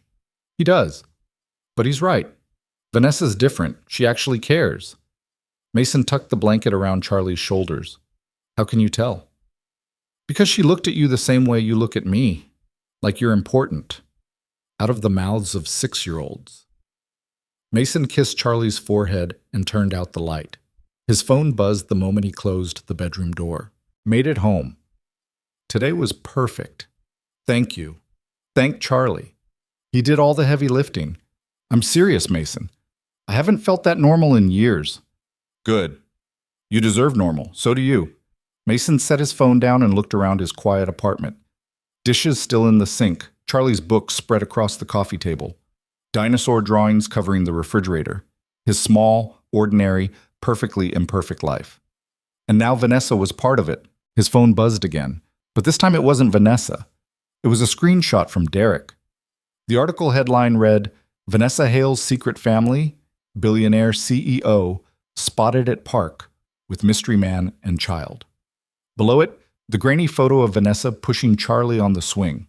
And below that, hundreds of comments speculating about who Mason was, what he wanted, whether this was a publicity stunt or a real relationship or something in between. Mason deleted the screenshot without reading further. Let them talk. By Monday morning, Mason's inbox had 17 emails from addresses he didn't recognize, all asking variations of the same question. Was he dating Vanessa Hale, and would he like to comment for their publication? He deleted them all without reading past the subject lines. Charlie's school pickup that afternoon was worse. Mason arrived at his usual spot outside the elementary school, leaning against the Civic's hood while he waited for the dismissal bell. He was scrolling through his phone when he felt eyes on him. Multiple sets of eyes. 3 mothers he vaguely recognized from parent-teacher conferences were standing in a cluster about 10 feet away, phones out, not even pretending they weren't staring. One of them whispered something to the others, and they all laughed. Mason pocketed his phone and crossed his arms, fighting the urge to get back in his car. He'd done nothing wrong. Vanessa had done nothing wrong. If people wanted to make a spectacle out of a normal Sunday afternoon, that was their problem, not his. The bell rang. Kids flooded out of the building in their usual chaotic surge. Charlie spotted Mason immediately and ran over, backpack bouncing. "Dad, guess what we learned about today?" "What's that?" "The water cycle. Mrs. Patterson said," "Excuse me?" One of the mothers had detached from her group and was approaching them. She had the kind of smile that didn't reach her eyes. "You're Charlie's dad, right, Mason?" "That's me." "I'm Jennifer, Aiden's mom." She gestured vaguely toward a kid Mason had never noticed. "We were just wondering, and I hope this isn't too forward, but was that really Vanessa Hale you were with yesterday?" Mason felt Charlie tense beside him. "Yeah, it was." "Oh my gosh, that's so exciting. How did you two meet?" "Through a friend. And she's just so down-to-earth in person, isn't she? I mean, you'd never know she's worth billions." "She's a person," Mason said flatly. "Same as anyone." Of course, of course. I just think it's so wonderful that she's taking an interest in—" Jennifer's gaze dropped to Charlie. "Well, in family life. She doesn't have children of her own, does she?" Mason's jaw tightened. "We need to get going." "Oh, absolutely. I just wanted to say, if you ever need someone to talk to about navigating all this attention, I'm happy to—" "We're fine. Thanks." Mason put his hand on Charlie's shoulder. "Come on, bud." They were halfway to the car when Charlie spoke up. "Who's Vanessa Hale?" Mason stopped walking. "What?" "That lady called her Vanessa Hale, but we just call her Vanessa." "Why did she say it like that?" "Because Vanessa's last name is Hale, like your last name is Reed." "Oh, okay." Charlie climbed into the back seat and started buckling himself in. Aiden's mom is weird. She smells like flowers, but not good flowers. Weird flowers. Despite everything, Mason smiled. That's an interesting observation. The drive home was mercifully normal. Charlie talked about the water cycle and his friend Ethan's upcoming birthday party and whether pterodactyls could swim. Mason listened and made appropriate sounds and tried not to think about the looks from the other parents or the 17 emails or the article Derek had sent him that morning with the headline, "Inside Vanessa Hale's Secret Romance with a Single Dad." His phone rang when they were 2 blocks from home. Vanessa's name lit up the screen. "Can you grab that, Charlie? Hit the speaker button." "Hello?" Charlie said into the phone. "Oh, hi, Charlie. It's Vanessa. Is your dad there?" "He's driving. We're on speaker. I learned about the water cycle today." "That's one of my favorite cycles." "Really? What's your favorite part?" "Condensation. I like that clouds are basically just water waiting to fall." "That's a good answer. Dad, Vanessa likes condensation." "I heard, buddy." Mason pulled into his parking spot and killed the engine. Charlie unbuckled himself and grabbed his backpack. "Can I go play in the courtyard?" "Homework first." "But Dad—" "Homework first, then 30 minutes outside before dinner." Charlie groaned but trudged toward their building. Mason waited until he was out of earshot before taking the phone off speaker. "Hey," he said. "Hi. Is this a bad time?" "No, it's... How are you?" "I should be asking you that. I saw the articles." "I didn't read them." Smart. Vanessa sounded tired. "My publicist is having a breakdown. She's been calling me every hour with new developments, like I'm supposed to care that some blogger in California has opinions about my personal life." "What did you tell her?" "That she's fired if she calls me one more time today." "Did you mean it?" "Absolutely not. She's excellent at her job. But she needed to hear it anyway." Mason leaned against his car, phone pressed to his ear. "I got ambushed at school pickup." "What happened?" "One of the other moms wanted to know if you're really that down to earth in person. Used air quotes and everything." "I'm sorry." "You didn't do anything wrong. I brought a circus to your front door." "You brought yourself. The circus showed up on its own." Mason watched a bird land on the fence surrounding the courtyard. "Charlie asked me who Vanessa Hale is." Silence on the other end. Then, quietly, "What did you tell him?" "That it's your last name. He said the mom who asked was weird." Vanessa laughed, sharp and surprised. "He's not wrong." "Are you okay?" Mason asked. "Really? I don't know. This is different than the usual media attention. Usually it's about the company or some acquisition or my opinion on tech policy. This is personal." "Yeah, and I don't know how to handle personal." "You don't have to handle it alone. Mason, you have enough to worry about without taking on my disasters too." "It's not a disaster. It's people being invasive about something that's none of their business. There's a difference." "You're remarkably calm about this." "I'm faking it. I'm actually planning to throw my phone in the lake." "Don't. Then I couldn't call you." "Good point. I'll just delete my email instead." "Also a solid plan." Vanessa exhaled hard. "Can I see you this week? Before Sunday?" "You don't have to wait until Sunday." "I know, but I don't want to disrupt Charlie's routine or..." "Vanessa, do you want to see me this week?" "Yes." "Then we'll figure it out." Mason checked the time. "Charlie has homework and I have to make dinner, but after he goes to bed, we could talk. Just talk." "I'd like that." 8:30? "I'll call you." After they hung up, Mason sat in his car for another minute, watching parents and kids filter through the courtyard. Normal people doing normal things. He could do this, could navigate whatever came next as long as he remembered that underneath all the noise, this was just two people trying to figure out if they fit together. The week crawled by with the enthusiasm of a particularly stubborn Monday. Mason fielded 3 more ambush conversations at school pickup, deleted 47 emails, and blocked 6 numbers that kept calling with media requests. Charlie remained blissfully oblivious to most of it, more concerned with his science project on erosion than his dad's inadvertent brush with tabloid fame. Vanessa called every night at 8:30, Tuesday. They talked about work, hers stressful, and his boring, and somehow the boring parts made her laugh. Wednesday, she asked about Charlie's science project and ended up suggesting an experiment involving sugar cubes and water that Charlie immediately insisted on trying. Thursday, they didn't talk about anything important, just existed on the phone together while Vanessa worked late and Mason folded laundry. Friday night, she called at 8:15. "You're early," Mason said. "I know. I couldn't wait." "Rough day?" "Terrible day. Board meeting from hell, 3 executives who can't agree on anything, and a product delay that's going to cost us millions." She sounded exhausted. "I just wanted to hear your voice." Mason set down the dish he was washing. "You need to go home and sleep." "I am home. I've been home for an hour. I'm sitting in my absurdly large living room drinking wine and feeling sorry for myself." "That doesn't sound like you." "How would you know? You've known me for 3 weeks." "I know you don't sit around feeling sorry for yourself. You run 6 blocks in heels and write reports defending Jurassic Park and push kids on swings high enough to make them scream." "Maybe that's not the real me. Maybe that's just the version I show you." "Vanessa? Sorry. Ignore me. Wine and exhaustion make me philosophical." Mason dried his hands on a towel and moved to the couch. "Talk to me. Really talk." "About what?" "Whatever's actually bothering you, and don't say it's just work." She was quiet for so long he thought she might have hung up. Then, I'm scared. Of what? That I'm going to mess this up. That the attention is going to get worse and you're going to realize dating me isn't worth the hassle. That Charlie's going to suffer because some photographer decides he's newsworthy.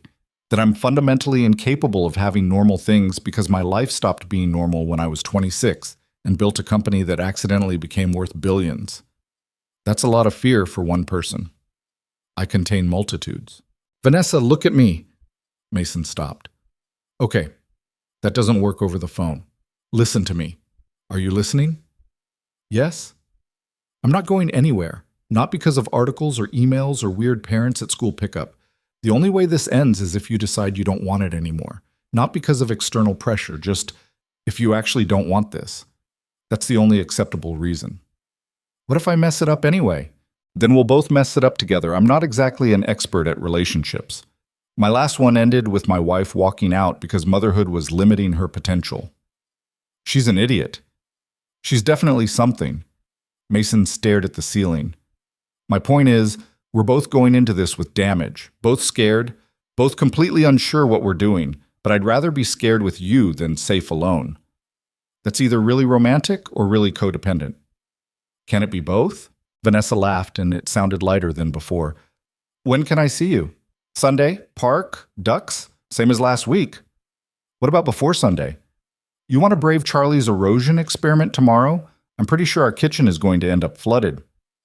I would love to brave Charlie's erosion experiment.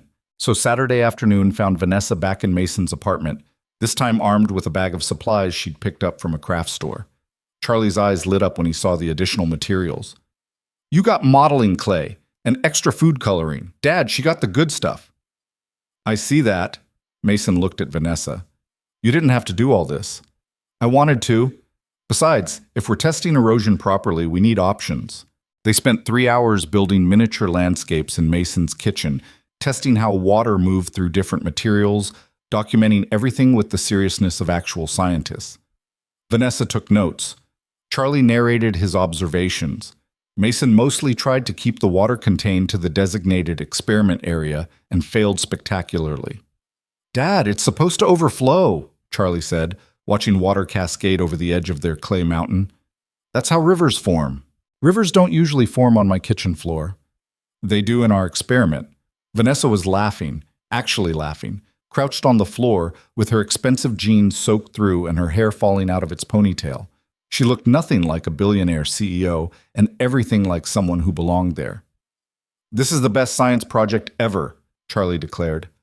Vanessa, can you help with all my projects? Charlie, Mason started. I'd be honored, Vanessa said. But only if your dad approves. Dad always approves of science. That's not exactly what I meant, bud.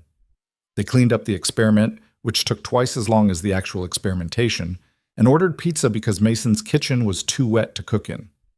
Charlie picked a documentary about the Triassic period. They all sat on the couch, Charlie in the middle, pizza on paper plates, watching dinosaurs that had been extinct for 200 million years. Halfway through, Charlie fell asleep with his head on Vanessa's shoulder. Mason noticed first. Hey, I can move him. Don't. Vanessa's voice was soft. He's fine. So they sat there, documentary playing to an audience of one sleeping kid and two adults who were both trying not to acknowledge what this moment meant. When the credits rolled, Mason carefully lifted Charlie and carried him to his bedroom. Charlie mumbled something about erosion patterns, but didn't wake up when Mason tucked him in. When Mason came back to the living room, Vanessa was standing by the window, looking out at the courtyard below. The sun was setting, casting orange light across her face. You okay? Mason asked. I've never had that before, she said quietly. Had what? That. What we just did. Pizza and documentaries and a kid falling asleep on my shoulder. She turned to face him.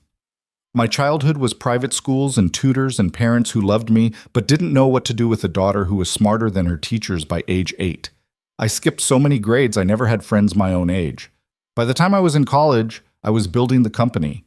By the time I was 30, I was running it. And somewhere in there, I forgot. She stopped. I forgot what normal was supposed to feel like. Mason crossed the room to stand beside her. And now? Now I'm standing in your apartment that smells like wet clay and pizza, and I'm happier than I've been in years. which is terrifying because I have no idea how to keep this. You don't keep it. You just show up, same as you did today. What if showing up isn't enough? It's always enough. Vanessa leaned into him, her head on his shoulder the same way Charlie's had been on hers. Mason wrapped his arms around her, and they stood there while the light faded and the courtyard below filled with evening sounds. "I'm falling for you," Vanessa said into his shirt, in case that wasn't obvious. Mason's heart did something complicated in his chest.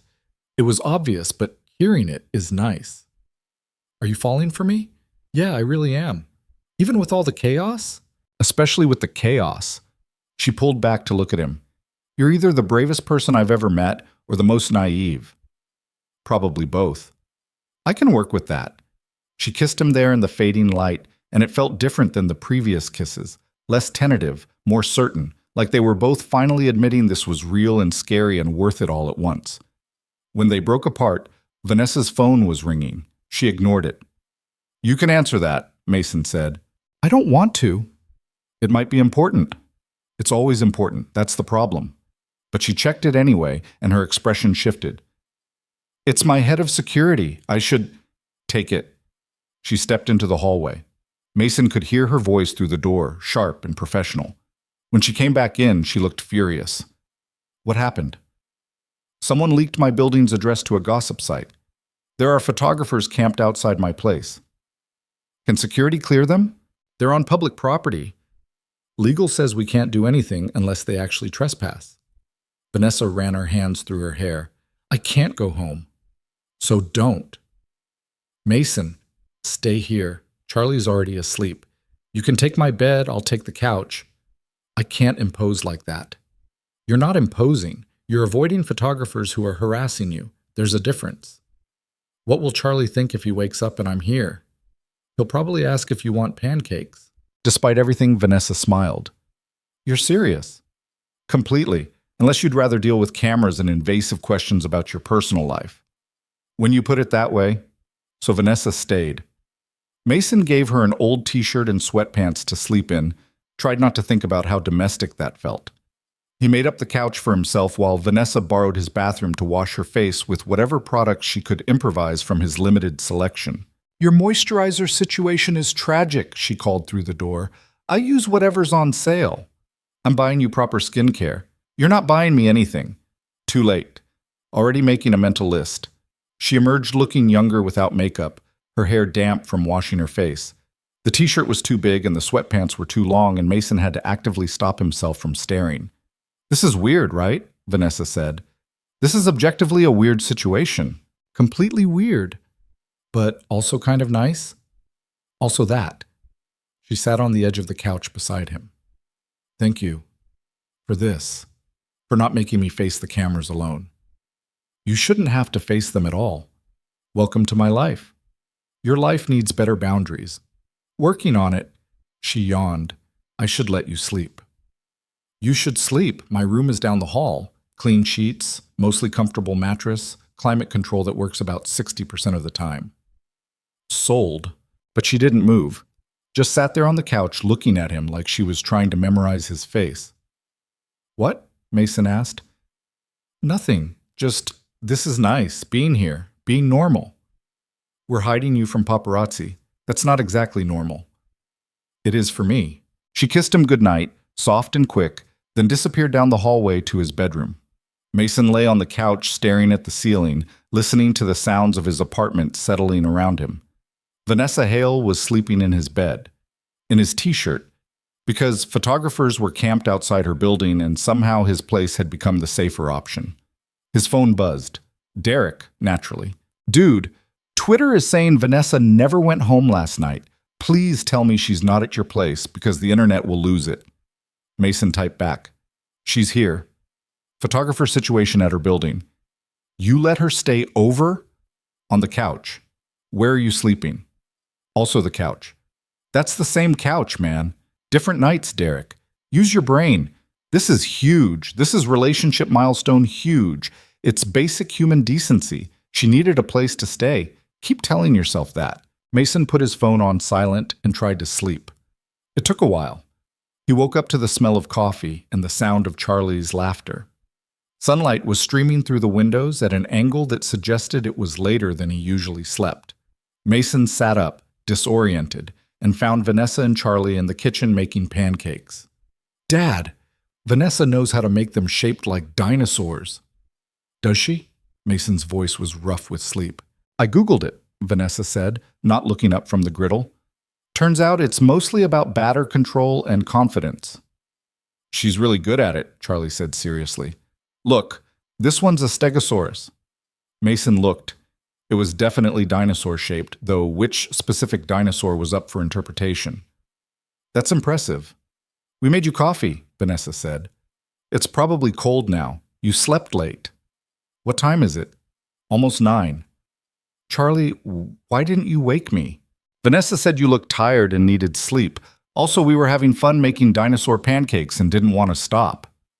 Mason accepted the cold coffee and watched them work together, Vanessa taking Charlie's directions seriously as he explained the proper plate-to-spine ratio for a stegosaurus. This was his Sunday morning, his kid and his... What was Vanessa? Girlfriend felt too small. The woman he was falling for felt too big. The woman making dinosaur pancakes in his kitchen at 9 a.m. on a Sunday because she'd needed somewhere safe to stay. "The photographers left around midnight," Vanessa said, sliding pancakes onto plates. "My security chief called. It's safe for me to go home." "Oh." Mason tried to keep his voice neutral. "Okay. But I was thinking, if it's okay with you two, maybe I could stay for breakfast first. And then we could still go to the park? Keep our Sunday tradition?" Charlie looked at Mason with hopeful eyes. Mason looked at Vanessa, who was holding a spatula and wearing his sweatpants and looking more uncertain than any billionaire CEO probably should. "Yeah," Mason said, "we can do that." So they ate dinosaur pancakes and argued about the Triassic period and eventually made it to the park where Gerald the duck was waiting by the pond like he'd known they were coming. Charlie fed the ducks while Mason and Vanessa sat on a bench watching him. "This is going to keep happening," Vanessa said quietly. "The photographers, the articles, the invasiveness." "I know." "And you're okay with that?" "I'm okay with you. The rest is just noise." "You keep saying that." "Because it's true." She leaned against him, her head on his shoulder. "What if the noise gets too loud?" "Then we'll get louder." Charlie ran over, out of breath and excited. "Gerald brought friends. There's like 10 ducks now. Do we have more bread?" "In the bag, buddy." Charlie grabbed the bag and ran back to his growing duck audience. Vanessa watched him go with an expression Mason was learning to recognize as her actually happy face, different from her professional smile or her polite interest. "I love this," she said. "Feeding ducks?" "All of it. Sundays, parks, your kid explaining aerodynamics to waterfowl. You." She turned to look at him. "I know it's fast and probably too soon to say, but I don't care. I love this. I love being here. I love that Charlie fell asleep on my shoulder yesterday and that we flooded your kitchen with erosion experiments and that you let me stay over when I had nowhere else to go. I love that you don't treat me like I'm made of glass or money or expectations. I love this." Mason's throat was tight. "I love this too." "Yeah?" "Yeah." They sat there on the bench while Charlie performed duck diplomacy and other families filtered through the park, and somewhere in the city, people were probably still posting articles about Vanessa Hale's secret boyfriend and mystery child. Mason didn't care. Let them write their articles. Let them speculate and dissect and analyze. They didn't know Vanessa made dinosaur-shaped pancakes, or that she took Charlie's science projects seriously, or that she looked at Mason like he mattered more than quarterly earnings and stock prices. They didn't know anything that actually counted. "Next Sunday?" Vanessa asked. "Every Sunday," Mason said. "If you want." "I want." Charlie ran back over, completely out of breath and full of important duck-related news. They walked him to the playground where he immediately claimed the monkey bars as his kingdom. Mason and Vanessa followed at a distance, hands linked, pretending not to notice the occasional phone pointed in their direction. This was their life now, public and private, ordinary and extraordinary, complicated and somehow simple all at once. Mason wouldn't have changed it for anything. The months that followed weren't easy, but they were real in a way that mattered more than easy ever could. Summer arrived with its usual Chicago humidity, turning the city into a sauna and making Mason's apartment feel approximately the size of a shoebox. Vanessa started keeping clothes in his closet without either of them explicitly discussing it. A toothbrush appeared in his bathroom, then face wash, then an entire shelf of products Charlie found endlessly fascinating. "Why do you need 3 different creams?" he asked one morning, examining Vanessa's skincare routine with scientific interest. "Because my face requires maintenance," Vanessa said, dabbing something under her eyes. "Dad just uses soap." "Your dad is a barbarian." "Hey," Mason protested from the kitchen where he was burning toast. "I'm standing right here." "A barbarian who burns toast," Vanessa called back. Charlie giggled. It was a sound Mason had heard 1,000 times, but it hit different now, layered with the knowledge that his son was genuinely happy in a way he hadn't been since before his mother left. That Vanessa had become part of their small family without either Mason or Charlie quite noticing when it happened. The media attention never fully disappeared, but it evolved. The initial frenzy of speculation gave way to occasional paparazzi photos and periodic articles analyzing Vanessa's surprisingly normal relationship. Mason learned to recognize the photographers who showed up at the park on Sundays. Some were respectful, keeping their distance. Others weren't. He learned which ones to ignore and which ones required calling security. Charlie, for his part, adapted with the resilience of someone who'd already survived bigger disruptions than cameras. He asked questions. Why were people taking pictures? Why did they care who Vanessa was? Why couldn't they just leave everyone alone? And Mason answered honestly. Because some people thought other people's lives were entertainment. Because Vanessa had built something important, and that made her interesting to strangers. Because the world wasn't always fair or private or kind. "That's stupid," Charlie had declared. "Yeah, buddy, it really is." But it wasn't all photographers and invasive questions. There were good moments too, great moments. The kind that made the complicated parts worth navigating. There was the night Vanessa's penthouse flooded because of a burst pipe 3 floors up, and she'd shown up at Mason's door at 11 p.m. with a suitcase and an expression somewhere between exhausted and hysterical. "My entire ceiling is raining," she'd said. "Actual rain. Inside my living room." "That's terrible," Mason had replied, trying not to smile. "It's a disaster. Everything's ruined. The restoration company says it'll take weeks to fix." "You could stay here." "Mason, I can't impose for weeks." "Why not? We've got a couch. Charlie loves having you around. It'll be like an extended sleepover." She'd stayed for 3 weeks. In that time, Mason learned that Vanessa was a disaster in the morning before coffee, that she organized his bookshelves by color when she was stressed, that she and Charlie had developed an elaborate system of inside jokes about erosion patterns and duck politics. He learned that having another adult around to help with homework and dishes and the general chaos of single parenthood was both wonderful and terrifying because he could get used to it so easily. When her place was finally habitable again, she'd moved back with obvious reluctance. "This is going to sound insane," she'd said, standing in Mason's apartment with her packed suitcase. "But I'm going to miss your water pressure that only works when you're not running the dishwasher. You can visit our terrible water pressure anytime." "Yeah?" "Yeah."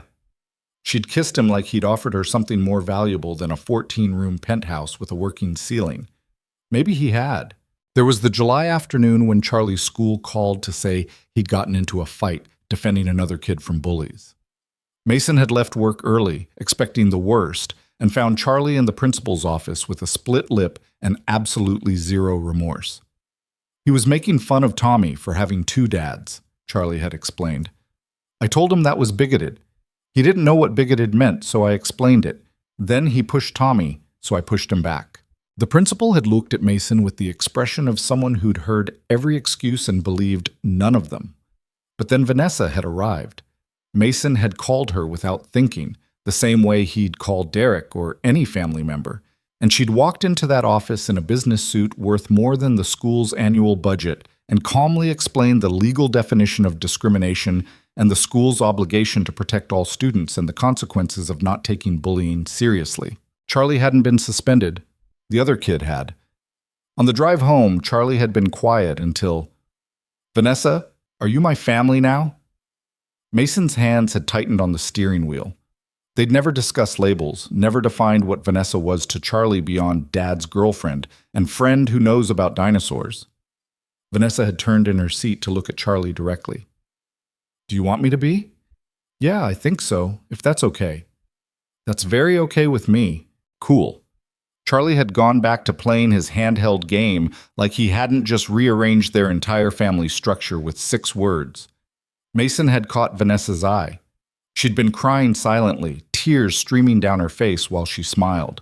There was the August morning when Mason's ex-wife called for the first time in 2 years. He'd been making breakfast while Vanessa and Charlie built an elaborate Lego structure on the living room floor. The name on the screen had sent ice through his veins. I need to take this, he'd said. He'd stepped into the hallway, closed the door, and answered. What do you want, Lauren? I heard you're seeing someone. That CEO. Vanessa something. Hey, Alice. And yeah, I am. Why? I want to see Charlie. The words had landed like a physical blow. You haven't wanted to see him in 2 years. I know. I made mistakes, Mason. I'm better now. I have my life together. I want to be part of his. You don't get to walk back in after abandoning him. I'm his mother. You were his mother. You gave that up when you walked out. The conversation had deteriorated from there.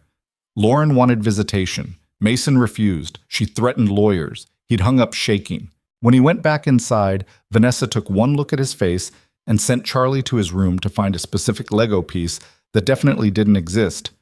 Then she'd pulled Mason onto the couch and let him fall apart. She wants to see him, he'd said into her shoulder. After everything she put him through, after making him think he wasn't enough, she wants back in. What are you going to do? I don't know. She has legal rights. If she pushes it, then you fight. And you don't fight alone. Vanessa had pulled back to look at him. I'll get you the best family lawyer in the state. We'll protect him, together. You don't have to. Yes, I do. Because he's yours and you're... She'd stopped, reconsidered. You're mine. Both of you. So we handle this together. They'd handled it together. Vanessa had connected Mason with a lawyer who'd made Lauren's attorney look like a first-year law student. The custody arrangement held. Lauren got supervised visitation once a month, which Charlie had endured with the patience of someone much older than 7. She's different than I remember, he'd told Mason after the first visit. How so? Sadder. She kept apologizing. How did that make you feel? Charlie had thought about it. I don't know. Confused, maybe. But also, I have you and Vanessa now, so it's okay if she's sad somewhere else. Kids had a way of cutting through complexity to find the truth underneath. September brought Charlie's 8th birthday and a party at the park that Vanessa had insisted on planning. She'd rented a section, hired a paleontologist to do an interactive presentation, and somehow arranged for ice cream shaped like dinosaurs. 20 kids had shown up. 14 parents had very obviously taken pictures of Vanessa Hale serving cake to 2nd graders. Mason hadn't cared. Charlie had been radiant with happiness, and that was the only thing that mattered. The real shift happened in October. Vanessa's company was being acquired by a larger tech conglomerate in a deal worth somewhere in the billions. The exact number kept changing depending on which article Mason read. It meant months of negotiations, lawyer meetings, board approval, regulatory review. It meant Vanessa working 18-hour days and coming home exhausted to Mason's apartment because her penthouse felt too empty and his place felt like home. It meant stress and late nights and missed dinners, and Charlie asking why Vanessa looked so tired all the time. The breaking point came on a Tuesday. Mason had picked up Charlie from school and come home to find Vanessa at the kitchen table surrounded by contracts, her laptop open, phone pressed to her ear. She'd been there when they left that morning. She was wearing the same clothes. Have you eaten today? Mason asked when she hung up. I had coffee. That's not food. It's fine. I just need to finish reviewing these. Vanessa, when did you last sleep? She'd looked up at him with exhausted eyes. I don't know. Sunday, maybe? That was 3 days ago. I'm aware. You're going to make yourself sick. I don't have time to be sick. This deal closes in 2 weeks, and there are 17,000 details that need... I don't care about the deal. She'd blinked at him. What? I don't care about the acquisition or the contracts or the billions of dollars. I care about you, and you're running yourself into the ground. This is my company, Mason. My life's work. I can't just... I'm not asking you to walk away. I'm asking you to take care of yourself. Eat, sleep. Remember that you're a person, not just a CEO. You don't understand the pressure. You're right, I don't. But I understand watching someone I love destroy themselves trying to be perfect for people who will never care about them as much as I do. The words had hung in the air between them. Someone I love. He hadn't meant to say it like that, hadn't planned it. But there it was, true and terrifying and impossible to take back. Vanessa had stared at him. You love me? Yeah, I really do. Even though I'm a disaster who forgets to eat and works too much and brings chaos into your very organized life. Organized is generous, but yes, even though all that. She'd started crying then, not the silent tears from the car, but actual sobbing, the kind that came from somewhere deep and exhausted. Mason had pulled her into his arms and held her while she fell apart, ignoring the contracts and the laptop and the phone that wouldn't stop buzzing. Charlie had appeared in the doorway. Is Vanessa okay? She's going to be, Mason had said. She just needs a break. From work?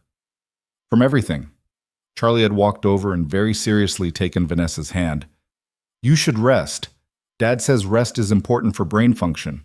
Also, we're having spaghetti for dinner, and you make it better than Dad does. Despite everything, Vanessa had laughed. That's a low bar. It's true, though, Mason had agreed. She'd stayed. Closed the laptop, silenced her phone, and stayed. They'd made spaghetti together, Vanessa and Charlie handling the sauce while Mason boiled pasta and only slightly burned the garlic bread. They'd eaten at the too small table and watched a documentary about marine reptiles that Charlie had been saving for a special occasion. When Charlie went to bed, Vanessa and Mason had stayed on the couch. I love you too, she'd said quietly. In case that wasn't obvious. It was a little obvious. I'm terrible at this. At relationships, at letting people in, at admitting I need help. You're not terrible. You're just learning. I don't want to mess this up. Then stop trying to be perfect. Just be here. Be you. That's enough. She'd looked at him with an expression he couldn't quite read. What if being me isn't enough for the company? What if I sell and everyone who trusted me thinks I gave up? Is that what you think you're doing? I don't know. Maybe. The acquiring company wants to keep me on as an advisor, but not CEO. They want someone with more experience in scaling. Someone who... She'd stopped. Someone who isn't me. How do you feel about that? Relieved, which makes me feel guilty. I built this company from nothing. It's been my entire adult life, and I'm relieved to give it up. That doesn't make you a failure. That makes you human. But what if... Vanessa, look at me. Mason had waited until she met his eyes. You built something incredible. You changed an entire industry. You made billions of dollars and employed thousands of people and created technology that actually helps people. You did that. No one can take that away from you. And if you're ready for the next chapter, whatever that looks like, that's okay too. What if the next chapter is just this? Smaller, quieter, less impressive. This isn't small. This is Charlie's science projects and Sunday mornings and being part of something real instead of managing quarterly earnings. If that's what you want, it's not settling, it's choosing. I want this, she'd whispered. I want you and Charlie and terrible water pressure and dinosaur pancakes. I want to go to sleep at a reasonable hour and wake up next to someone who actually cares if I ate breakfast. I want normal. Normal is overrated, but we've got a pretty good version of it here. The deal had closed 3 weeks later. Vanessa walked away with enough money that her accountants probably needed accountants, and a title of senior advisor that required approximately 10 hours of work per month. She'd cried when she signed the papers, but they'd been good tears, the kind that came from closing one door and opening another. She'd moved into Mason's apartment officially in November. They didn't make a big announcement, didn't change relationship status on social media, just quietly merged their lives until one day, Mason realized all of Vanessa's important things were there, and her penthouse was mostly empty except for furniture. I should probably sell that place, she'd said, looking around Mason's cramped living room. It's just sitting there costing money. You love that place. I love the idea of that place. The reality was always too big and too empty. She'd pulled him onto the couch beside her. This is better. This is full. Charlie's opinion on the living arrangement had been characteristically direct. Does this mean Vanessa's my mom now? Mason and Vanessa had exchanged glances. Do you want her to be? Mason had asked carefully. Yeah, but also, no. Charlie had struggled for words. I have a mom already. She's just not very good at it. But Vanessa's here and she helps with homework and remembers to pack my lunch with the good snacks and she knows about dinosaurs. So maybe she could be like a bonus parent? I like bonus parent, Vanessa had said, her voice thick with emotion. Me too, Charlie had agreed. Can we still have spaghetti on Wednesdays? Absolutely. Then it's fine. Kids really did have a way of making the complicated simple. Winter came early that year, blanketing Chicago in snow by Thanksgiving.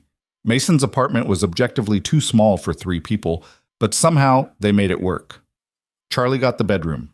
Mason and Vanessa shared the pull-out couch that was murder on Mason's back, but he'd never admit it because waking up next to her was worth the chiropractor bills. They started looking at houses in January. Nothing fancy, just a place with enough space for Charlie to have his own room and Mason and Vanessa to have theirs, and maybe an office where Vanessa could work without taking over the kitchen table.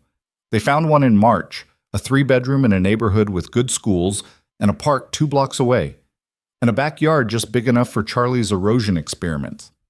The realtor had been confused about whose name to put on the mortgage. Both, Vanessa had said. Joint ownership? Is that a problem?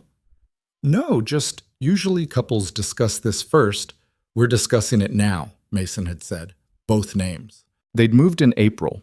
Charlie had picked his room immediately, the one with the window overlooking the backyard, and proclaimed it perfect for watching birds. Vanessa had claimed the smallest bedroom as her office.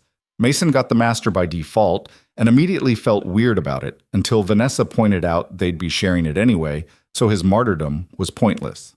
The house had good bones but needed work. The kitchen faucet leaked, the back door stuck. The heating system made concerning noises. None of it was unfixable. All of it felt like home in a way Mason's apartment never quite had. They hosted their first dinner in May. Derek and his girlfriend, plus Charlie's friend Ethan and his parents. It was chaotic and loud, and someone spilled wine on the new rug, and Charlie gave an impromptu presentation on Jurassic predator-prey relationships that lasted 20 minutes. It was perfect. The proposal happened in June.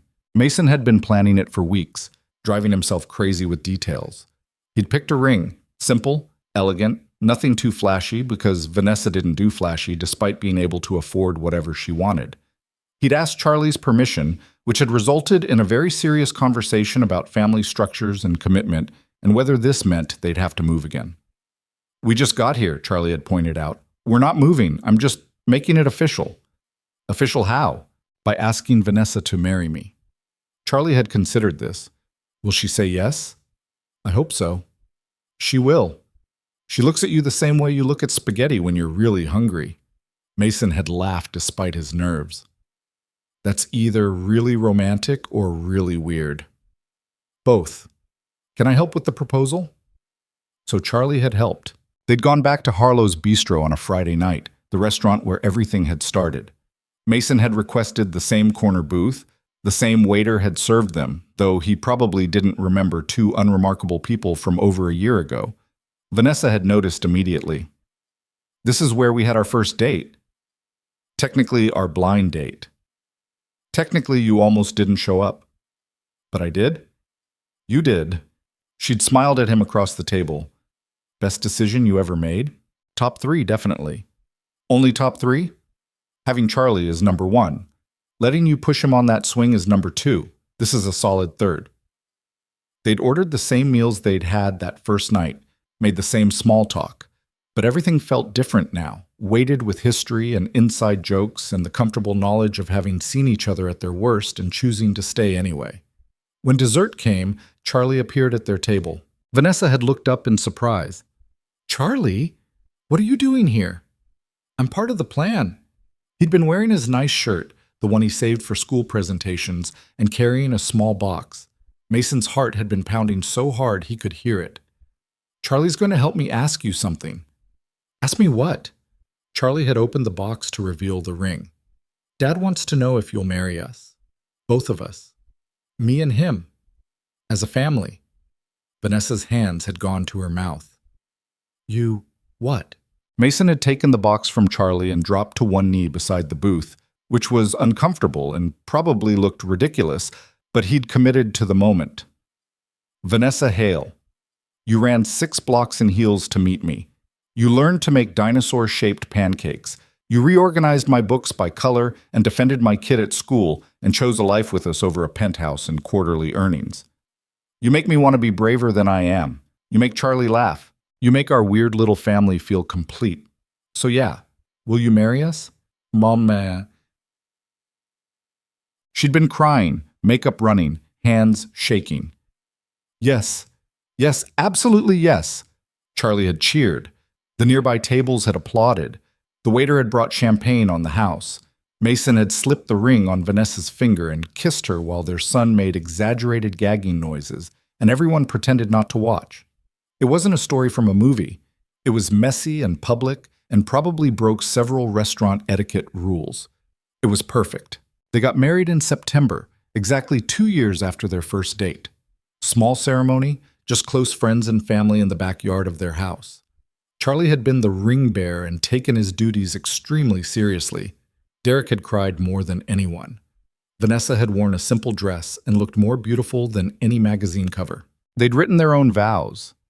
Mason's had included a promise to always have bread for the ducks. Vanessa's had included a commitment to never again go 3 days without sleeping.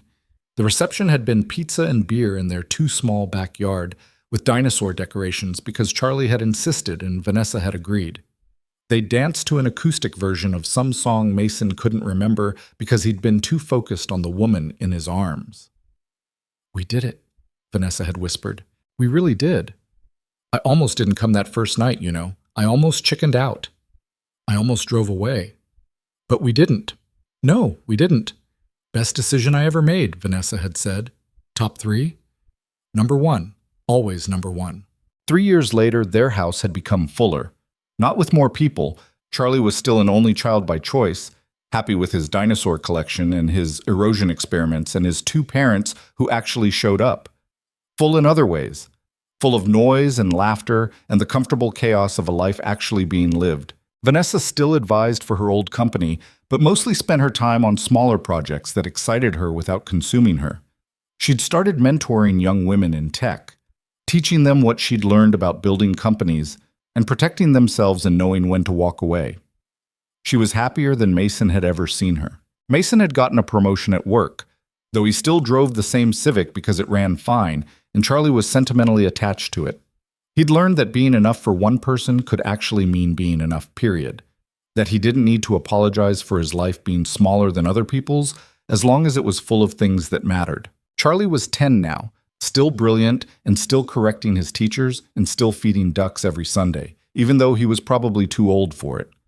He'd made peace with his biological mother existing on the periphery of his life, visiting occasionally but never central.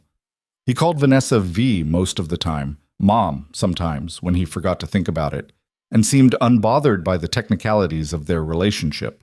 They still went to Mel's Diner on Friday nights when they could, still made dinosaur pancakes on Sunday mornings, still walked to the park where Gerald the duck, or possibly his descendants, still showed up expecting bread. They'd kept their tradition of returning to Harlow's Bistro once a year, sitting in the same booth where everything had started. It was their anniversary ritual, expensive and unnecessary and exactly right. On their 3rd anniversary, sitting in that familiar booth, Vanessa had asked the question she always asked. Did you almost leave that first night? Mason had given his usual answer. Yeah, but you showed up anyway. Always, Vanessa had said, I'll always show up. And she had. Through photographers and custody battles and exhaustion and fear and all the ordinary disasters that came with building a life together. She'd shown up for dinosaur projects and school pickups and quiet evenings when nothing happened except being together. She'd chosen them, over and over, the same way Mason had chosen her. Their story wasn't the fairy tale version where everything worked perfectly. It was messier than that, more real. They fought sometimes, about whose turn it was to do dishes or whether Charlie was old enough for a particular movie or how to handle Vanessa's impossible schedule during product launches. They had bad days and stressful weeks, and moments when the pressure of their very different worlds colliding felt like too much. But they also had Sunday mornings, and inside jokes, and a kid who felt safe enough to be himself. They had a house that was theirs, a life they'd built together, a family that made sense even when it looked strange from the outside. Sometimes late at night, when Charlie was asleep and Vanessa was reading beside him, and the house was quiet, Mason would think about that parking lot outside Harlow's, about sitting in his car, hand on the keys, seconds away from driving home, about all the ways that night could have gone differently if either of them had chosen fear over possibility. He'd almost missed this, almost missed everything because he'd been too scared to walk through a restaurant door. But Vanessa had run 6 blocks in heels because she'd refused to let him think she wouldn't show up. And Mason had stayed because something in him had recognized that the terrifying choice was also the right one. That's what love was, he'd learned. Not the absence of fear, but the decision to move forward anyway. Not perfection, but the willingness to be imperfect together. Not finding someone who fit easily into your life, but choosing to rebuild your life until it had room for both of you. On Friday nights, they still sometimes drove past Mason's old apartment building. It looked smaller now, worn around the edges, home to new families making their own memories. Mason didn't miss it, but he was grateful for it, for the life he'd built there as a single dad, figuring things out one day at a time. That person had been enough, had always been enough. He just needed someone to see it. "What are you thinking about?" Vanessa asked one night, catching him staring out the window. "Just this. Us. How close we came to not happening. But we did happen. We really did." She'd taken his hand, the one with the wedding ring that matched hers. "You know what I think about sometimes?" "What?" "That night I ran through the streets because my phone died. I was so angry at myself, so embarrassed. I thought I'd ruined everything before it even started." She smiled. "Turns out it was the best thing that could have happened. Because you saw me at my worst, messy and late and completely disaster, and you stayed anyway. You saw me almost run away and you came back anyway. We're both idiots." "Lucky idiots," Mason corrected. "The luckiest." They stood there in their house with their sleeping kid upstairs and their imperfect life spread around them. Outside, the city continued its endless noise. Inside, everything was exactly as complicated and beautiful as it needed to be. Mason had spent 6 years learning to be enough on his own, but he'd spent the last 3 learning something better. That being enough alone and being better together weren't mutually exclusive. That he could be a complete person and still leave room for someone else. That Vanessa could be brilliant and powerful and successful and still choose Sunday mornings in a too small kitchen making pancakes shaped like dinosaurs. They'd both been hiding when they met. Mason in parking lots, avoiding risk. Vanessa in penthouses, avoiding connection. They'd found each other anyway. 2 people who didn't fit the world's expectations, learning to build a world where they fit perfectly. That was the thing about love, Mason had discovered. It didn't fix everything, didn't make life simple or easy or free from struggle. But it made the struggling worthwhile, made the messy parts manageable, made the ordinary moments, Friday pizza, Sunday ducks, Wednesday spaghetti, feel like exactly enough. Because sometimes enough wasn't settling. Sometimes enough was everything that mattered, stripped down to its essential truth.